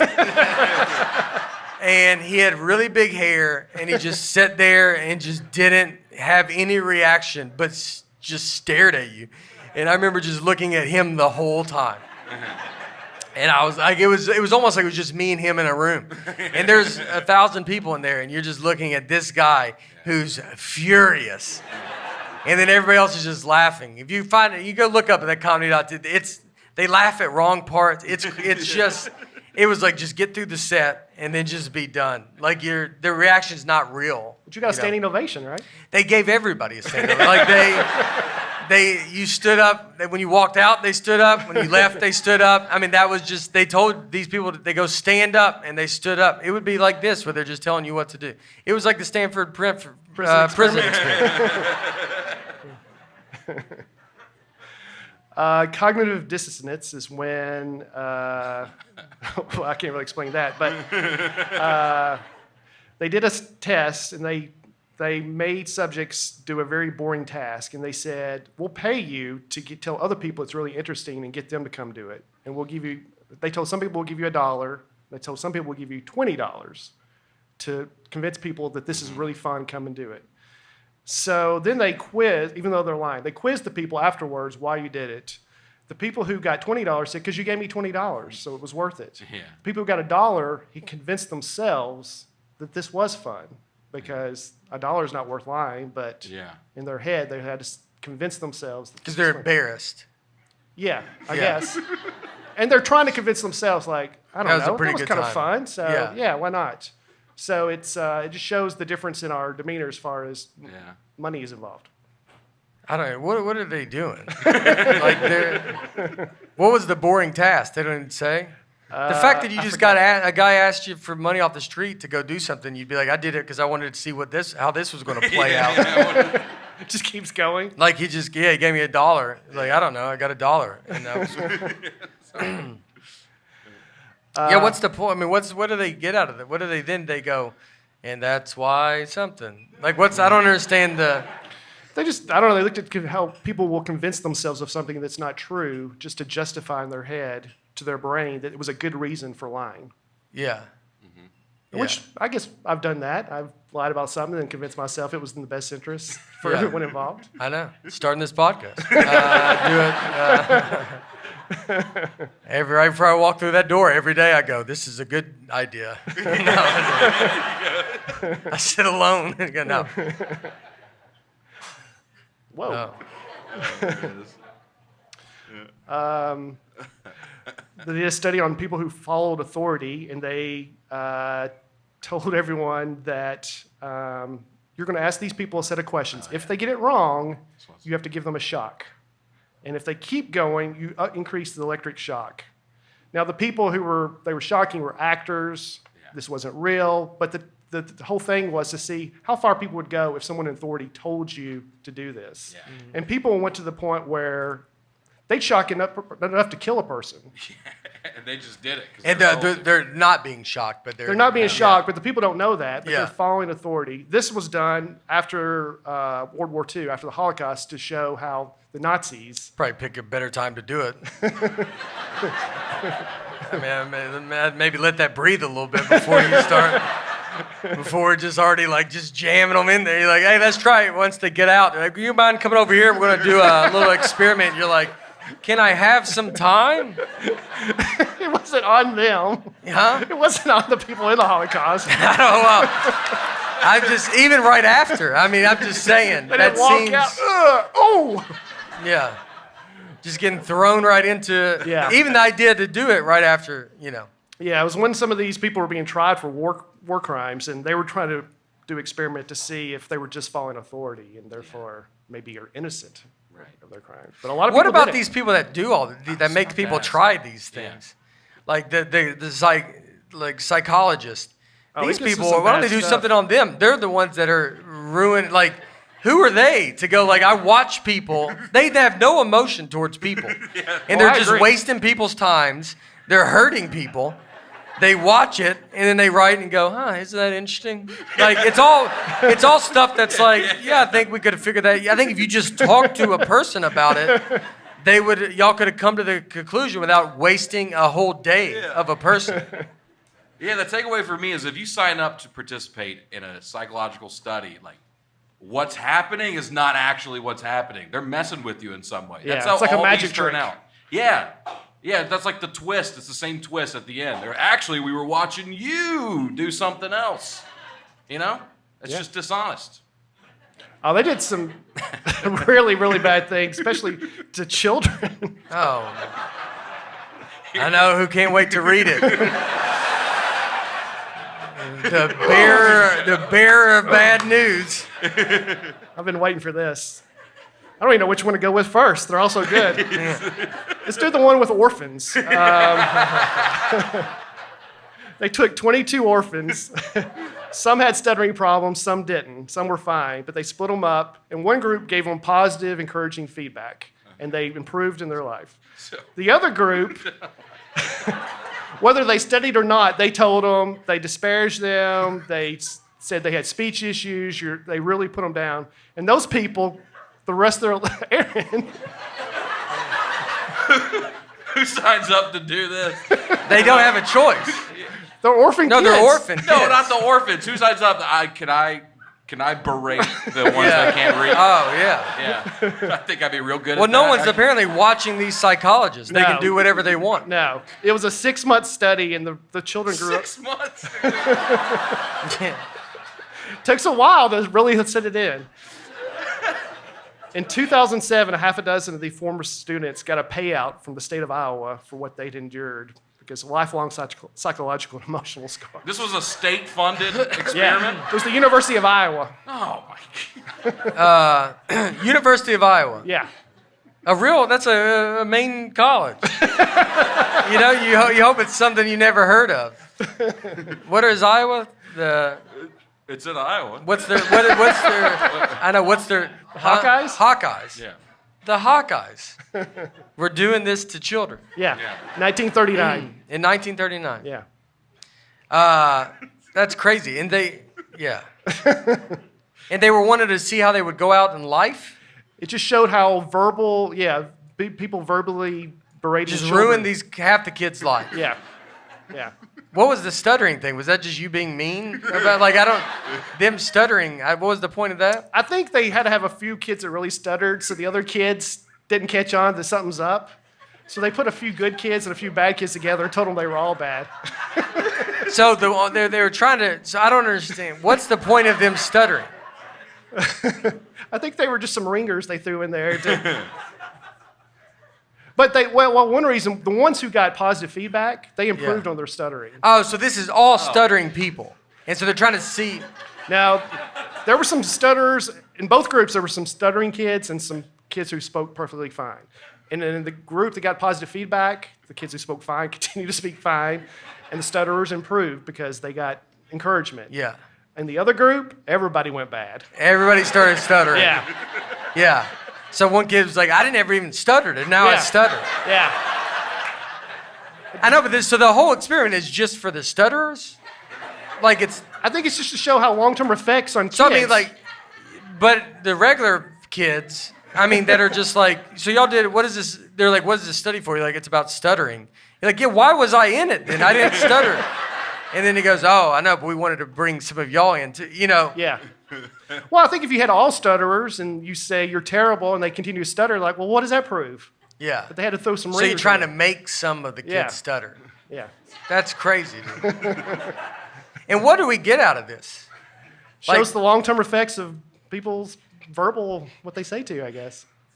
Well, I feel like if they like so decided- it comes out, so they go, so yeah, if you yell at a kid for a long time, it doesn't go well. It's that sentence is what they ruin these kids' lives just for a guy goes, so we learned it's not a good thing to yell at these kids for a long time. And they go, yeah, anything else? Does anybody get superpowers or anything? Like is there anything worth? How stupid were they in 1939 that they didn't figure out, hey, if you yell at kids for a long time, it's not good. I'll do one more. These people should be in prison. The Stanford You're prison. right. Are they in prison? Stanford prison.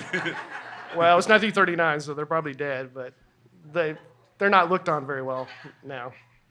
So we'll do one more. This was recently. In 1997, a psychologist did a study on how quickly someone could fall in love. And he came up with a set of 36 questions that if you ask each other across the table and then stare at each other's eyes for 4 straight minutes, you will fall in love. So Brian and Nate are going to do that now. Yeah. This could be our new Krispy Kreme challenge. And it worked. Yeah. They did it, and these 2 people fell in love with each other and got married, and then people have done it years later, and it's worked. And it's also helped marriages that were falling apart. What are the questions? Are they weird? I'm scared to ask them. Well, just... Don't look at me. Okay. This is like the first online dating. I guess. Like, how'd y'all meet? Oh, I asked these 36 questions. Stared at each other. Just stared at each other for 4 minutes. I mean, they're just intimate And questions. we realized we're both the only 2 stupid ones to ever do something like this. And that's when we realized we were meant for each other. If you, I mean, what's it? How do you feel about your relationship with your mother? When did you last cry in front of another person? Oh, God. Are these for her? They go back and forth asking each other. They each have to. It's supposed to last 90 minutes, and then you stare at each other's eyes for 4 minutes. The guys kept looking down some. Yeah. But it works, apparently. Huh? It What? works. Let me see some of these other questions.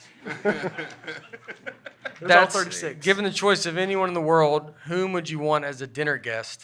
Ooh, that's fun. Oh, God. He's like, Jesus. Everybody just says the... And if you don't say Jesus, you're the worst. Well, Why would you not? Aaron would say Shaq. Yeah. I would like. Yours would be very reasonable. You'd be like, it's you. Would you say the other person? I did a focus group for a toy company when I was like 7, and I remember they were disappointed with all my answers. Yeah. Because they had all these other kids in there, and they're like, "What's the most important thing in the world to you?" And I was like, "God." And they're like, "Oh God, this kid's giving us nothing." Here we go. Here we go. And you're like, no, I know. That's like when someone, when you said, what's like the best moments of your life? And you're always like, well, when my daughter was born, they're like, I know, dude. All right. Of course. And your marriage and your family, I get it, blah, blah, blah, blah, blah. Now get to something we want to talk about. That's what this would be. I mean, I would think you'd need to say Jesus as a dinner guest. I don't know who else. There'd be a language barrier, though. Huh? Yeah. You got to think about. The conversation's gonna not. Well, I be think you very have good. God in your ear, and He tells you what He's saying. Translate. Headset. You go, what did you say? And God goes, He asked just to pass the bread, to be honest. Like it's a very normal, and He goes, Hey, can you break that? He goes, are you guys gonna share this, or is this more of a family style place, or it's just asking, Jesus just asking very basic questions? Like just, you think it's gonna be this big conversation, but some of it is like, like how long should I be here? Like, Is that water? We'll see. Once before making a telephone call, do you ever rehearse what you're going to say? Oh yeah. And then it says why. Yeah, I mean, I think you should know that you're going to have to explain that. Like if someone, do you ever rehearse what you're going to say? You go, yeah, absolutely. All right, that's good enough. It should, instead of why, it should be, what's wrong with you? That would be the thing. So what's wrong with you? You rehearse what you're going to say? Sometimes. That Planet Fitness call, I thought about that ahead of time. Yeah. For sure, because you wanna get to it quickly. You don't wanna. I rehearse, due to the drive-through line. I take pride in how efficient my order is. I order for the whole table, or the car. There's a table in my car. Yeah. That's how often I'm going. You got a van, so there actually might be a table in the van. But Yeah, I've seen vans with tables in it, but I like to get it where I order it, and that's it, and they go, okay, your total's this. No follow-ups, no other questions. That's the best. Thank you, guys. And you're good. So I rehearsed that. I never like it when they kind of keep cutting you off and they go, all right, is that it? You go, yo, man, I got a big car. So I need you to buckle up. I'll let you know when we're done. Like you can feel like they're trying to be like, all right, is that it? You'll be like, we have a number 1, no onions, is that it? No. Number 5, is that it? It's not gonna be it for a while. Every time you keep asking that, we're keeping going. Hang on. Let's try to get, what would constitute a perfect day for you? I mean, what a nightmare. Dinner. I hope this is like hypnosis where you don't realize you're getting hypnotized. And Aaron just keeps listening, and before you know it, he's on to you. When did you last sing to yourself or to someone else? That's insane. People fall in love. If you were able to live to the age of 90 and retain either the mind or body of a 30-year-old for the last 60 years of your life, which would you want? You want your body to be 30, so you're at 90. Yeah. Can I ask if anyone's done this? Is anybody? Yeah, because you should be on the news if you've somehow retained the mind or body of a 30-year-old for the last 60 years of your life. We'd definitely like you to come on stage. Because you got a Benjamin Button thing. You're saying, has anybody done this thing? Yeah, because couples do it. Has anybody done this? Probably not going to admit to it now, but... Would you leave your wife if she asked you to do this? Like that should be the number 1 question. Before we get started, if we ask a serious question, do you think you're going to leave this relationship? You're like, I absolutely am. You're like, all right. We only needed 1 question. Staring into each other's eyes for 4 minutes. I don't know what's worse. The staring or the questions? The staring or the questions. And after, yeah. Mm-hmm. Make 3 true we statements each. Make 3 true, quote, we statements each. For instance, we are both in this room feeling. Oh. So you got to say that. This is getting near the end, so now they want you to feel like you're already a couple. Oh, like so we have both wasted most of our day doing it.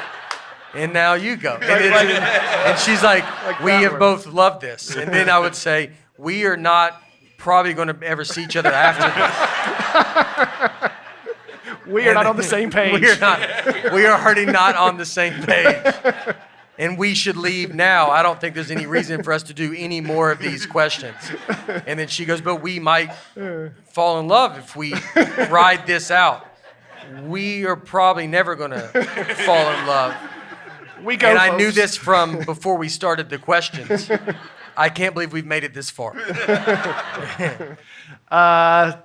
So Dr. Gil Greengross wrote an article for Psychology Today about the intelligence of comedians. And so the average IQ score is 100. Yeah. 70 and below is mentally challenged. 130 above is top 2%. You can get Mensa. Average. So you want to be 100? Well, 100's average. You want to be higher than that. What's wrong with being average? That's the average. I mean, no one's, you're doing pretty good. I needed to know that bottom. What's the bottom? Yeah. You just don't want to be. I would be nervous to take a. You'd be hanging around 70. Yeah.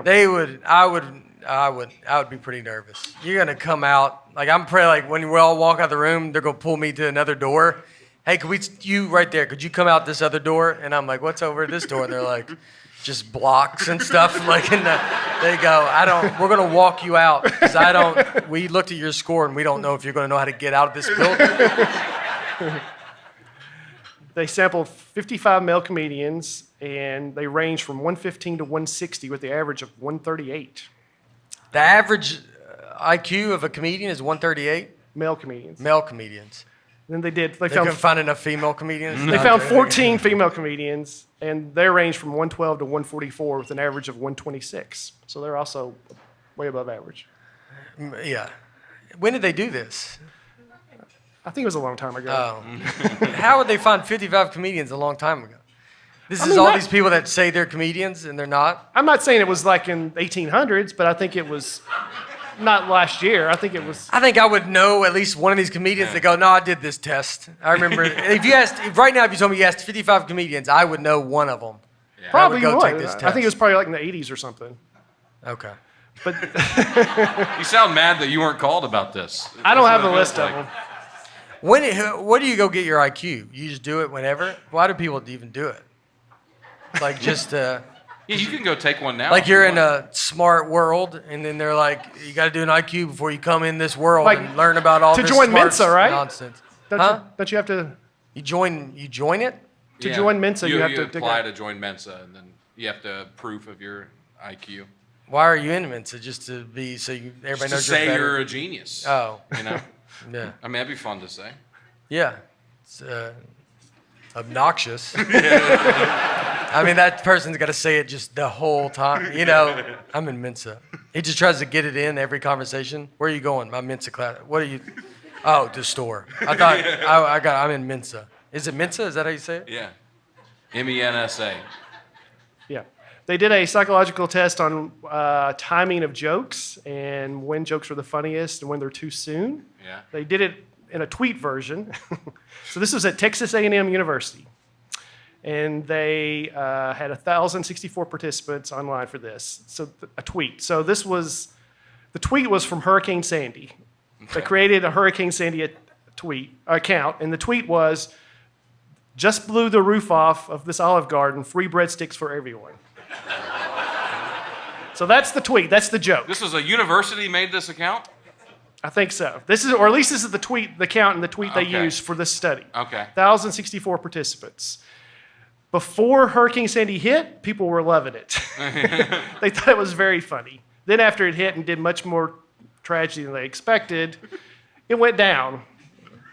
It was least funny 15 days after Hurricane Sandy hit landfall. But then it started slowly building again. And it was at its highest point of humor 36 days after landfall. Imagine they put all their efforts towards helping with hurricane stuff instead of just. Can you imagine during it? What are you working on during this hurricane?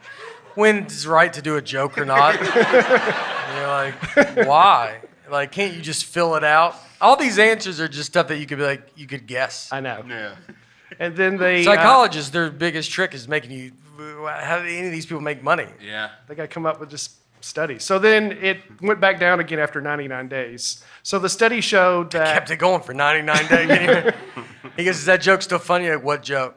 Oh, yeah. Are they just reposting the same joke every day to see how it does? that's a good question. Yeah. According to this, Yeah. but the study is supposed to show timing of humor. If you say Yeah. something too soon, Yeah. it's not going to be funny. I left New York on Hurricane Sandy. I don't know if I've talked about it. I think you but used to have a joke about it, right? About your daughter being I had a born? joke. Yeah, I had a joke about it. I had a Hurricane Sandy joke. The day I moved from California to California was the day Hurricane Sandy hit. And we were supposed to be leaving the next day, but it was like, hey, this is coming. It's getting really bad. And so I had to drive our car across the country. So my wife's dad came up and stayed with her. Harper was, I think, 4 months old or 5 months old.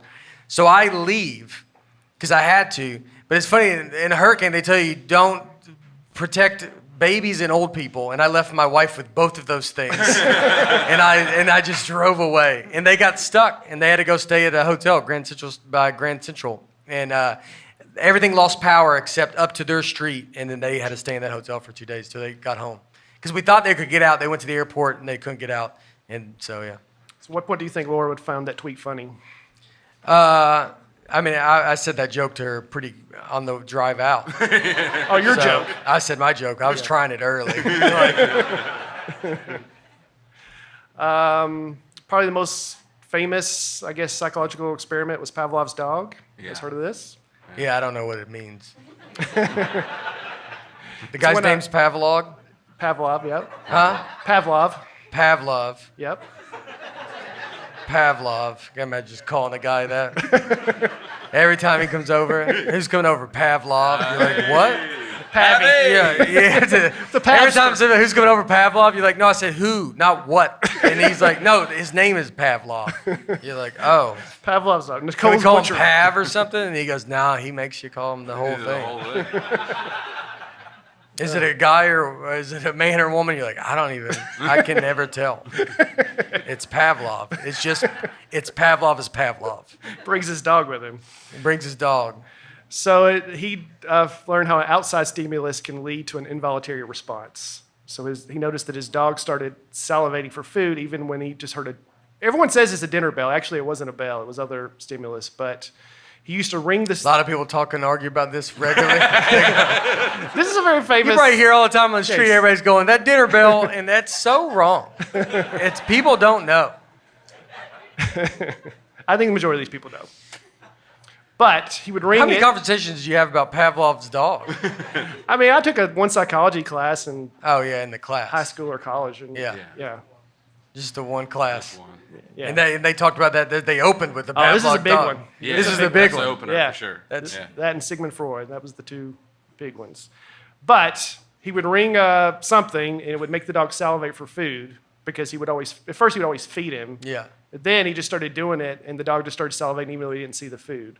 So it shows that you can create an outside stimulus from something. Yeah. I would think go ahead, Aaron. I was going to say, I feel that every time, before every show here at Zanies, they play Soul Man, the Blues Brothers song. Yeah. It's before every show, and they've been doing that for, I think, years and years and The whole years. time, yeah. The whole time.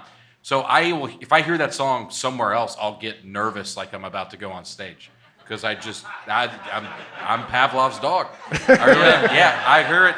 We played it kind of as a joke at our wedding. We had it play, and I put it on the playlist, and I heard it in the distance, and I got nervous. Like you had to go up. Because you just think, you start to like you're about to go on stage. Yeah. There's no weird saliva. I don't. He can fill 2 swimming pools Yeah. with saliva. I don't go. Yeah, I don't go on stage and spit all. Oh, I do a little bit, but I don't know. No spit involved. But I've heard a lot of comedians say that they hear Soul Man on the radio, Yeah. they tense up because they're used to going on stage. Yeah. So. Yeah. It's crazy, guys.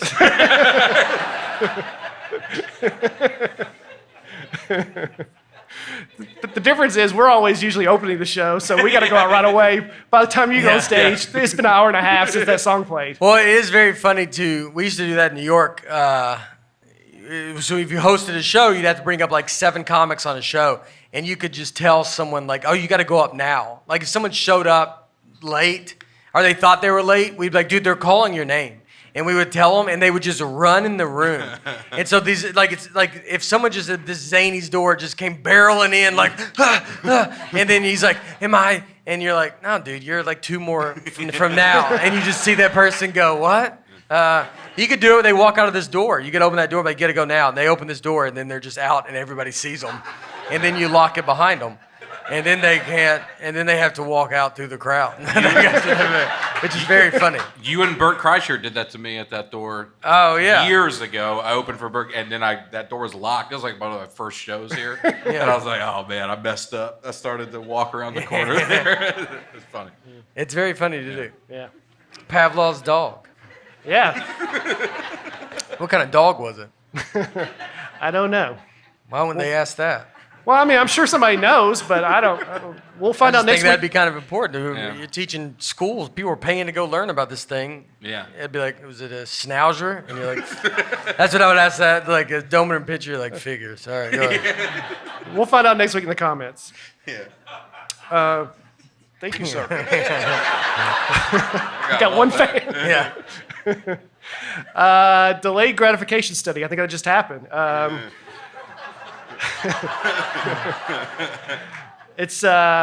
They did a study to see if delayed gratification can be a predictor of future life success. So they would put children between the ages of 3 and 5 in a room with a treat, either a marshmallow or a cookie, and they would tell them, if you wait 15 minutes and don't eat this cookie, then we'll give you 2 treats. And then they see who could do it and who can't. And the ones who could do it and wait usually went on to have higher SAT scores and went on to more success. So they just tracked them forever. That was a long study. Yeah. Yeah. That's the real problem. You like, and then these people watched your kids for life. So do they study the parents too? And that's something else we learned? These parents had just let us have their children for the day, and then we gave them candy. We told them not to take candy from strangers. That's the main thing you tell a kid. And we shoved them in this room. Yeah. Who does these tests? Let me see who this one was. Psychologist named Walter Mischel. I don't know where he's from. Michelin? Does he just give up these ideas and he goes, all right, yeah, I think we could do that. And he goes, what are you going to need from us? A bunch of children from 3 to 5 years old. And you're like, how are we going to bring that out to the town? Because there's got to be a town square. They go to a town hall meeting and say, we need your children. They didn't look into, I bet the kids that ate the marshmallow, I bet they were happier. In life? They got it They don't quick. care about happiness, do they? They ACT scores, all this. I bet that kid's happy. You know? Maybe so. You think The you can one do that it? took it quick. Yeah. All of them were fat. That's what the end of the story. That should be what The they end look of it, yeah. They call him up 20 years later. How's things going? You're like, oh, dude, he died years ago. Like he got him addicted to this candy, and he never stopped. And so he started working for that company, the candy company, and ate till his death. Is that the answer you wanted? The bystander effect. We've talked about this in a previous episode. Yeah. When one person sees a tragedy or something going on, they're more likely to step in than if there's a bunch of people in public, because then everyone waits for someone else to step up. And there's been a lot of like crimes that have happened where bystanders, everyone stands around because they think someone else will step in. And in this case, where they put participants in a room to take a test, and then they put smoke into the room. And if you were alone taking a test, 75% got up and went out and told somebody there's smoke coming in the room, which is still pretty crazy. It's not 100. Yeah. But then they would put a group of people in the room, and they'd have some actors, and they all know that's nothing to worry about, and nobody would get up, and then those people who don't know about it would just stay in the room because they think, well, nobody else is freaking out, so I guess it's okay. Yeah. I get that. Yeah, you don't want to be the one guy that freaks out. That's your biggest fear, is to go, hey man, there's smoke in there. You're like, loser. You can't, like, that's all you're scared of. It's just that. You scared of a little smoke? Like, can you believe this guy over here with the smoke? The smoke jumper? That's a movie in Entourage. I was going to say a fictional movie that never got made. That never got made. Yeah. Yeah. The Dunning-Kruger effect. Yeah. Ooh, oh, you know this? Yeah. Okay. I have it. Did you take No. psychology in Notre Dame? No, never did. You just talk about this at the dinner table? This is y'all. Well, this one comes up a bit. You're going to know it. You've heard it. I don't know would've bet what he I'm doesn't. talking about these. You hadn't heard of the Dunning-Kruger effect? I mean, he hadn't heard of Pavlov's dog. I don't think he's going to heard of the I was Dunning-Kruger talking to effect. I thought Pavlov's dog was like a painting. It was like the Mona Lisa. Like you went and looked at it. And Dogs you're like, playing oh, poker. Yeah. And you're like, yeah, I think my parents took a picture of it. They weren't supposed to, but they did anyway. Yeah, I've seen it. Dunning-Kruger effect is when people believe they're smarter and more capable than they really are. All right. That should be the theme of this podcast. Yeah. That's our tagline. Essentially, low-ability people do not possess the skills needed to recognize their own incompetence. But I think I recognize mine. No. Well, Are y'all do- talking you- about me? Is this about me? No, it's not. It's not. It's. I always think of it as, in order to know whether you're good or bad at something, you have to be good at it. Well, it also says people are genuine experts. That's just the statement of that. Like that's, in order to know if you're good or bad at something, you got to know that you're good at it. No, you have to be good at it. Because the same thing that lets you know how good or bad something is the thing that lets you be good at it. I feel like college is just made so y'all don't do anything in life. You don't help out at all. You just talk about, like, that's why everybody that goes to college, like, if there was a fire, y'all just talk about how the fire existed and watch just families burn. And then you got to get a blue collar guy to go do the work. Like, 'cause y'all just go, but is the fire real if I don't think it's real? And if I'm not the fire, and then y'all, like, it's just constant, like, ba ba ba. I got him going. Yeah, my God. The good uneducated folk in here, you know what I mean? We travel thick.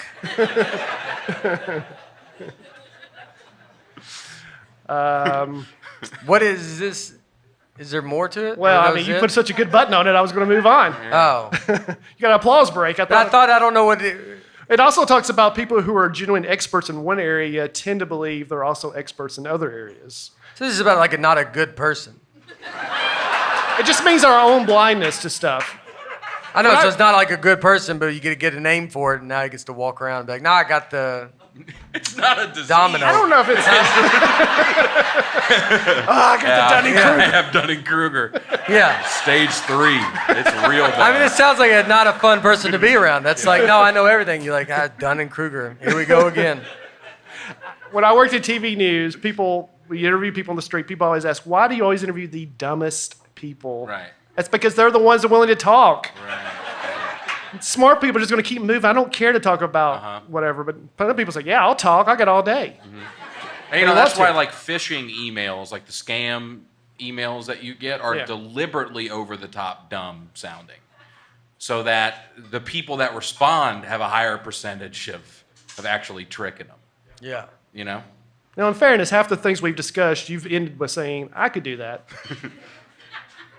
Like I could do all the stuff that that's saying. Well, like the law episode, or one of the episodes, you could be a lawyer and philosopher. yeah, I think I could fake it, but I would know I'm faking. Yeah.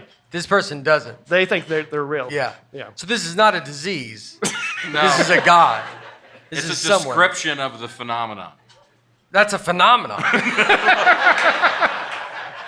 It's an effect, I mean, apparently. we should worship this thing. Like, can you believe we met a guy that has this? He's just a nightmare. He drains every second of you, but man, it's an honor.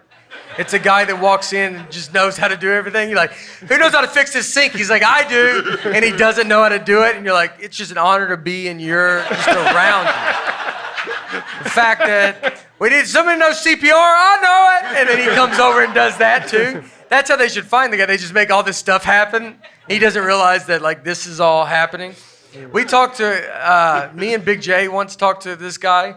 There's a comic, and we learned that no matter what you said, he would tell you he's done the exact same thing. So if you said, I just bombed tonight, he goes, I bombed harder. Or if you go, I just killed tonight, he's like, I killed too, man. The show was great. So we learned that he would do that. And so me and Jay just kept saying stuff to him. And we kept, like, I'll never forget, we were just at this bar.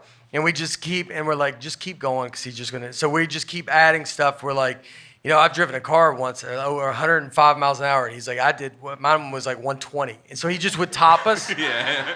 And so we just kept doing this. At one point, me and Jay both take our pants off and are sitting in our boxers. And he never addresses that. Yeah. Like, he's just, and I don't know what that has to do with this situation. But it was just the idea that we both took our pants off, and he never goes, hey, why are y'all doing this? Yeah. He just kept talking.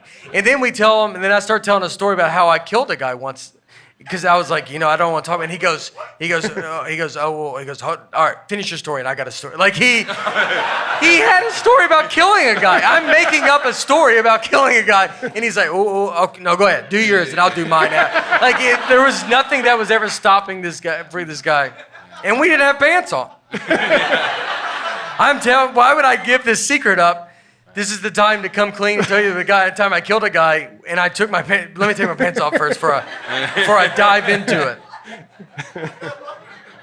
We have a buddy of ours, a comedian who's I think a psychiatrist, and there was a just crazy guy at an open mic one time, and he came up and talked to us for a while, and then he finally left, and the psychiatrist goes, you guys want to guess the diagnosis? Like he had just, it's crazy. He's just thinking, I know everything that's wrong with that this guy. Yeah. Yeah. I should have had him on. The Pygmalion effect. You know this one, No. Aaron? This is a study where researchers told teachers that certain students had higher potential based on IQ tests. They made it up. They just told the teachers that. And these students are more bright, these are less. And then it ended up becoming true because teachers gave them more attention. In fact, it basically is self-fulfilling prophecy. Yeah, psychology just ruined a lot of kids' lives. Like that's the day psychology was invented, it just was made to just ruin people's lives so smart people can just have something to talk about to each other with. I don't even know what you're getting out of that, except that guy gets to have a fun dinner party conversation as those poor families have to deal with the dumb kids that had a future, and they ruined it for them. You don't think it's worth it to go, we have if you give kids, preferential treatment, then you can point to the results and see how much better they'll do. You don't think there's any value in that? Then you got the other, but what about no one thinks about the child that's just walking into a door because he was a part of the experiment that just he gets because he doesn't know. There's a lot of stuff like this where they're like that where they go, so we put them in a room, we didn't tell them obviously. You're making them out to be this guy. You would think you would just study it like in the wild. Yeah. Much less you bring people in and go, we're going to ruin some of these kids' lives. But we will be able to talk about something. It's about to get much, much worse. Of course. The 1974 car crash experiment. Yeah. I mean, yeah. And these people, they don't go to jail for this or nothing. I don't even know what it is. They're just roaming around. They get rewarded. Now, this actually wasn't making people be in car crashes, but they made people watch a car accident, and then they worded it differently to see if you could mislead people into believing stuff that didn't really happen based on the way you word it. So they would ask some people, how fast was the car driving at the time of impact? And then they asked the other ones, how fast was the car going when it smashed into the other car? And the people that you said smash into, they thought the wreck was much worse than it really was, and said there was much more glass than there really was. So they say, interrogators can use this in a bad way. The media can misconstrue stuff by the way you word stuff. Mm-hmm. So it was just a study on that. Oh, okay. That's better than the title. Yeah. You made it sound like they were they're causing car accidents all over the...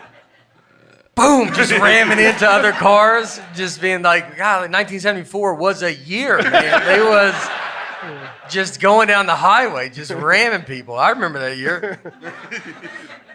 All right, the doll violence experiment. What is it, doll violence? Yeah, this is exactly what it sounds like. This is at Stanford, which we already covered the first one at Stanford. 72 nursery-age children were given a doll. And then half of them, they watched adults violently beating the doll for about 10 minutes. And the other ones showed an adult cuddling. And it showed that the kids watching the adult beat the doll became more violent and aggressive. And did it to the doll themselves. I mean, you're just doing, that's what I mean. You're ruining, you have to do this to kids. This says, nevertheless, the work has since come under fire on ethical grounds. Seeing as its subjects were basically trained to act aggressively with possible long-term consequences. Yeah. Finally, they're held accountable a little bit, Yeah. Rather than just going, guys, we probably shouldn't do this anymore. That's how they're held accountable. Nothing happens to them. You're like, I'm fired. No. We're having you do stuff to dogs and stuff now. But it's just we're not gonna do it to the children. People are getting a little mouthy about it, and you know how it is. The little Albert experiment. Oh gosh. This is another external stimulus. I don't know. Are you allowed to say this? It's another external stimulus. There's a 9-month-old baby named Little Albert. Yeah. He was given a white rabbit, and he played with it. He had no reaction. So then they started banging stuff behind him to scare him whenever the white rabbit entered the room, and the boy started crying. So over time, anytime he heard a loud noise or metal pipe, he would start freaking out. And anytime he saw a white rabbit or anything close to that, like a Santa beard, anything, he started crying.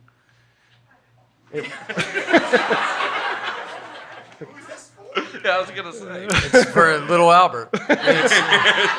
This sounds like it's for the rabbit. Like, It says the little Albert experiment demonstrates that classical conditioning can be used to create a phobia.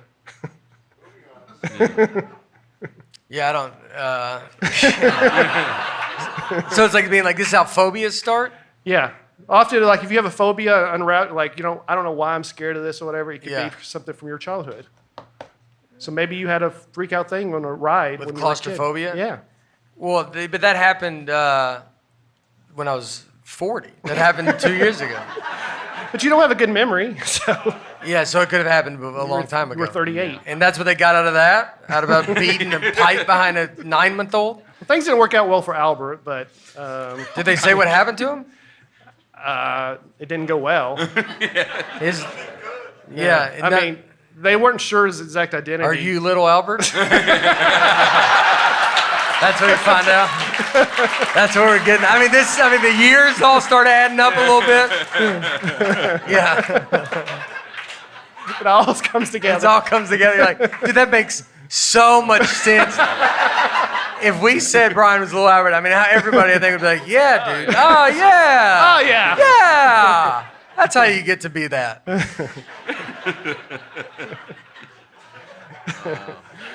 Well, we're at the, I don't know what time you want to wrap this up, but we still got those questions. If you We'll read a couple more of these questions, then we can be out of here. So we talked previously about a study that said that the scientist said you can make anyone fall in love if they read 36 questions to each other and then stare at each other's eyes for 4 minutes.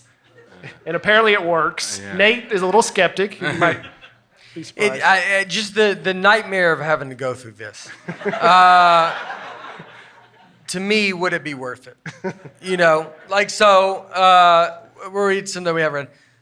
I wish I'd known about this sooner. I would have done this in my 20s. I love my wife, but come on. Yeah. You would have just been your interviews. It's a weird Anytime move. Yeah, go ahead. Yeah, is it weird as a dating thing? Yeah. Just as you walk around and you just pull out like a note card and go, oh, hey, nice to meet you. Given the choice of anyone in the world, whom would you want as a dinner guest? And then you just ask them and see what they say. Oh, that's interesting. And you slowly, what is the greatest accomplishment of your life? What do you value most in a friendship? What is your most treasured memory? What is your most terrible memory? Like that, it's like that kind of stuff. For what in your life do you feel most grateful? Name 3 things you and your partner appear to have in common. Do you have a secret hunch about how you will die? Oh my God. That's just thrown in the mix of something. What number is that? That was 7.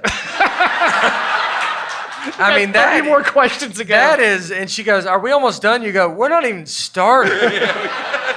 Do you have a secret hunch about how you will die? And she's going to go, is it you? Are you the one? Is that like that's foreshadowing? I can't. You ask it again at question 25. I'm going to ask one more time. Do you have a secret hunch about how you will die? Guys, thank you so much for coming out. I truly appreciate it. Thank you guys so much. Thank you.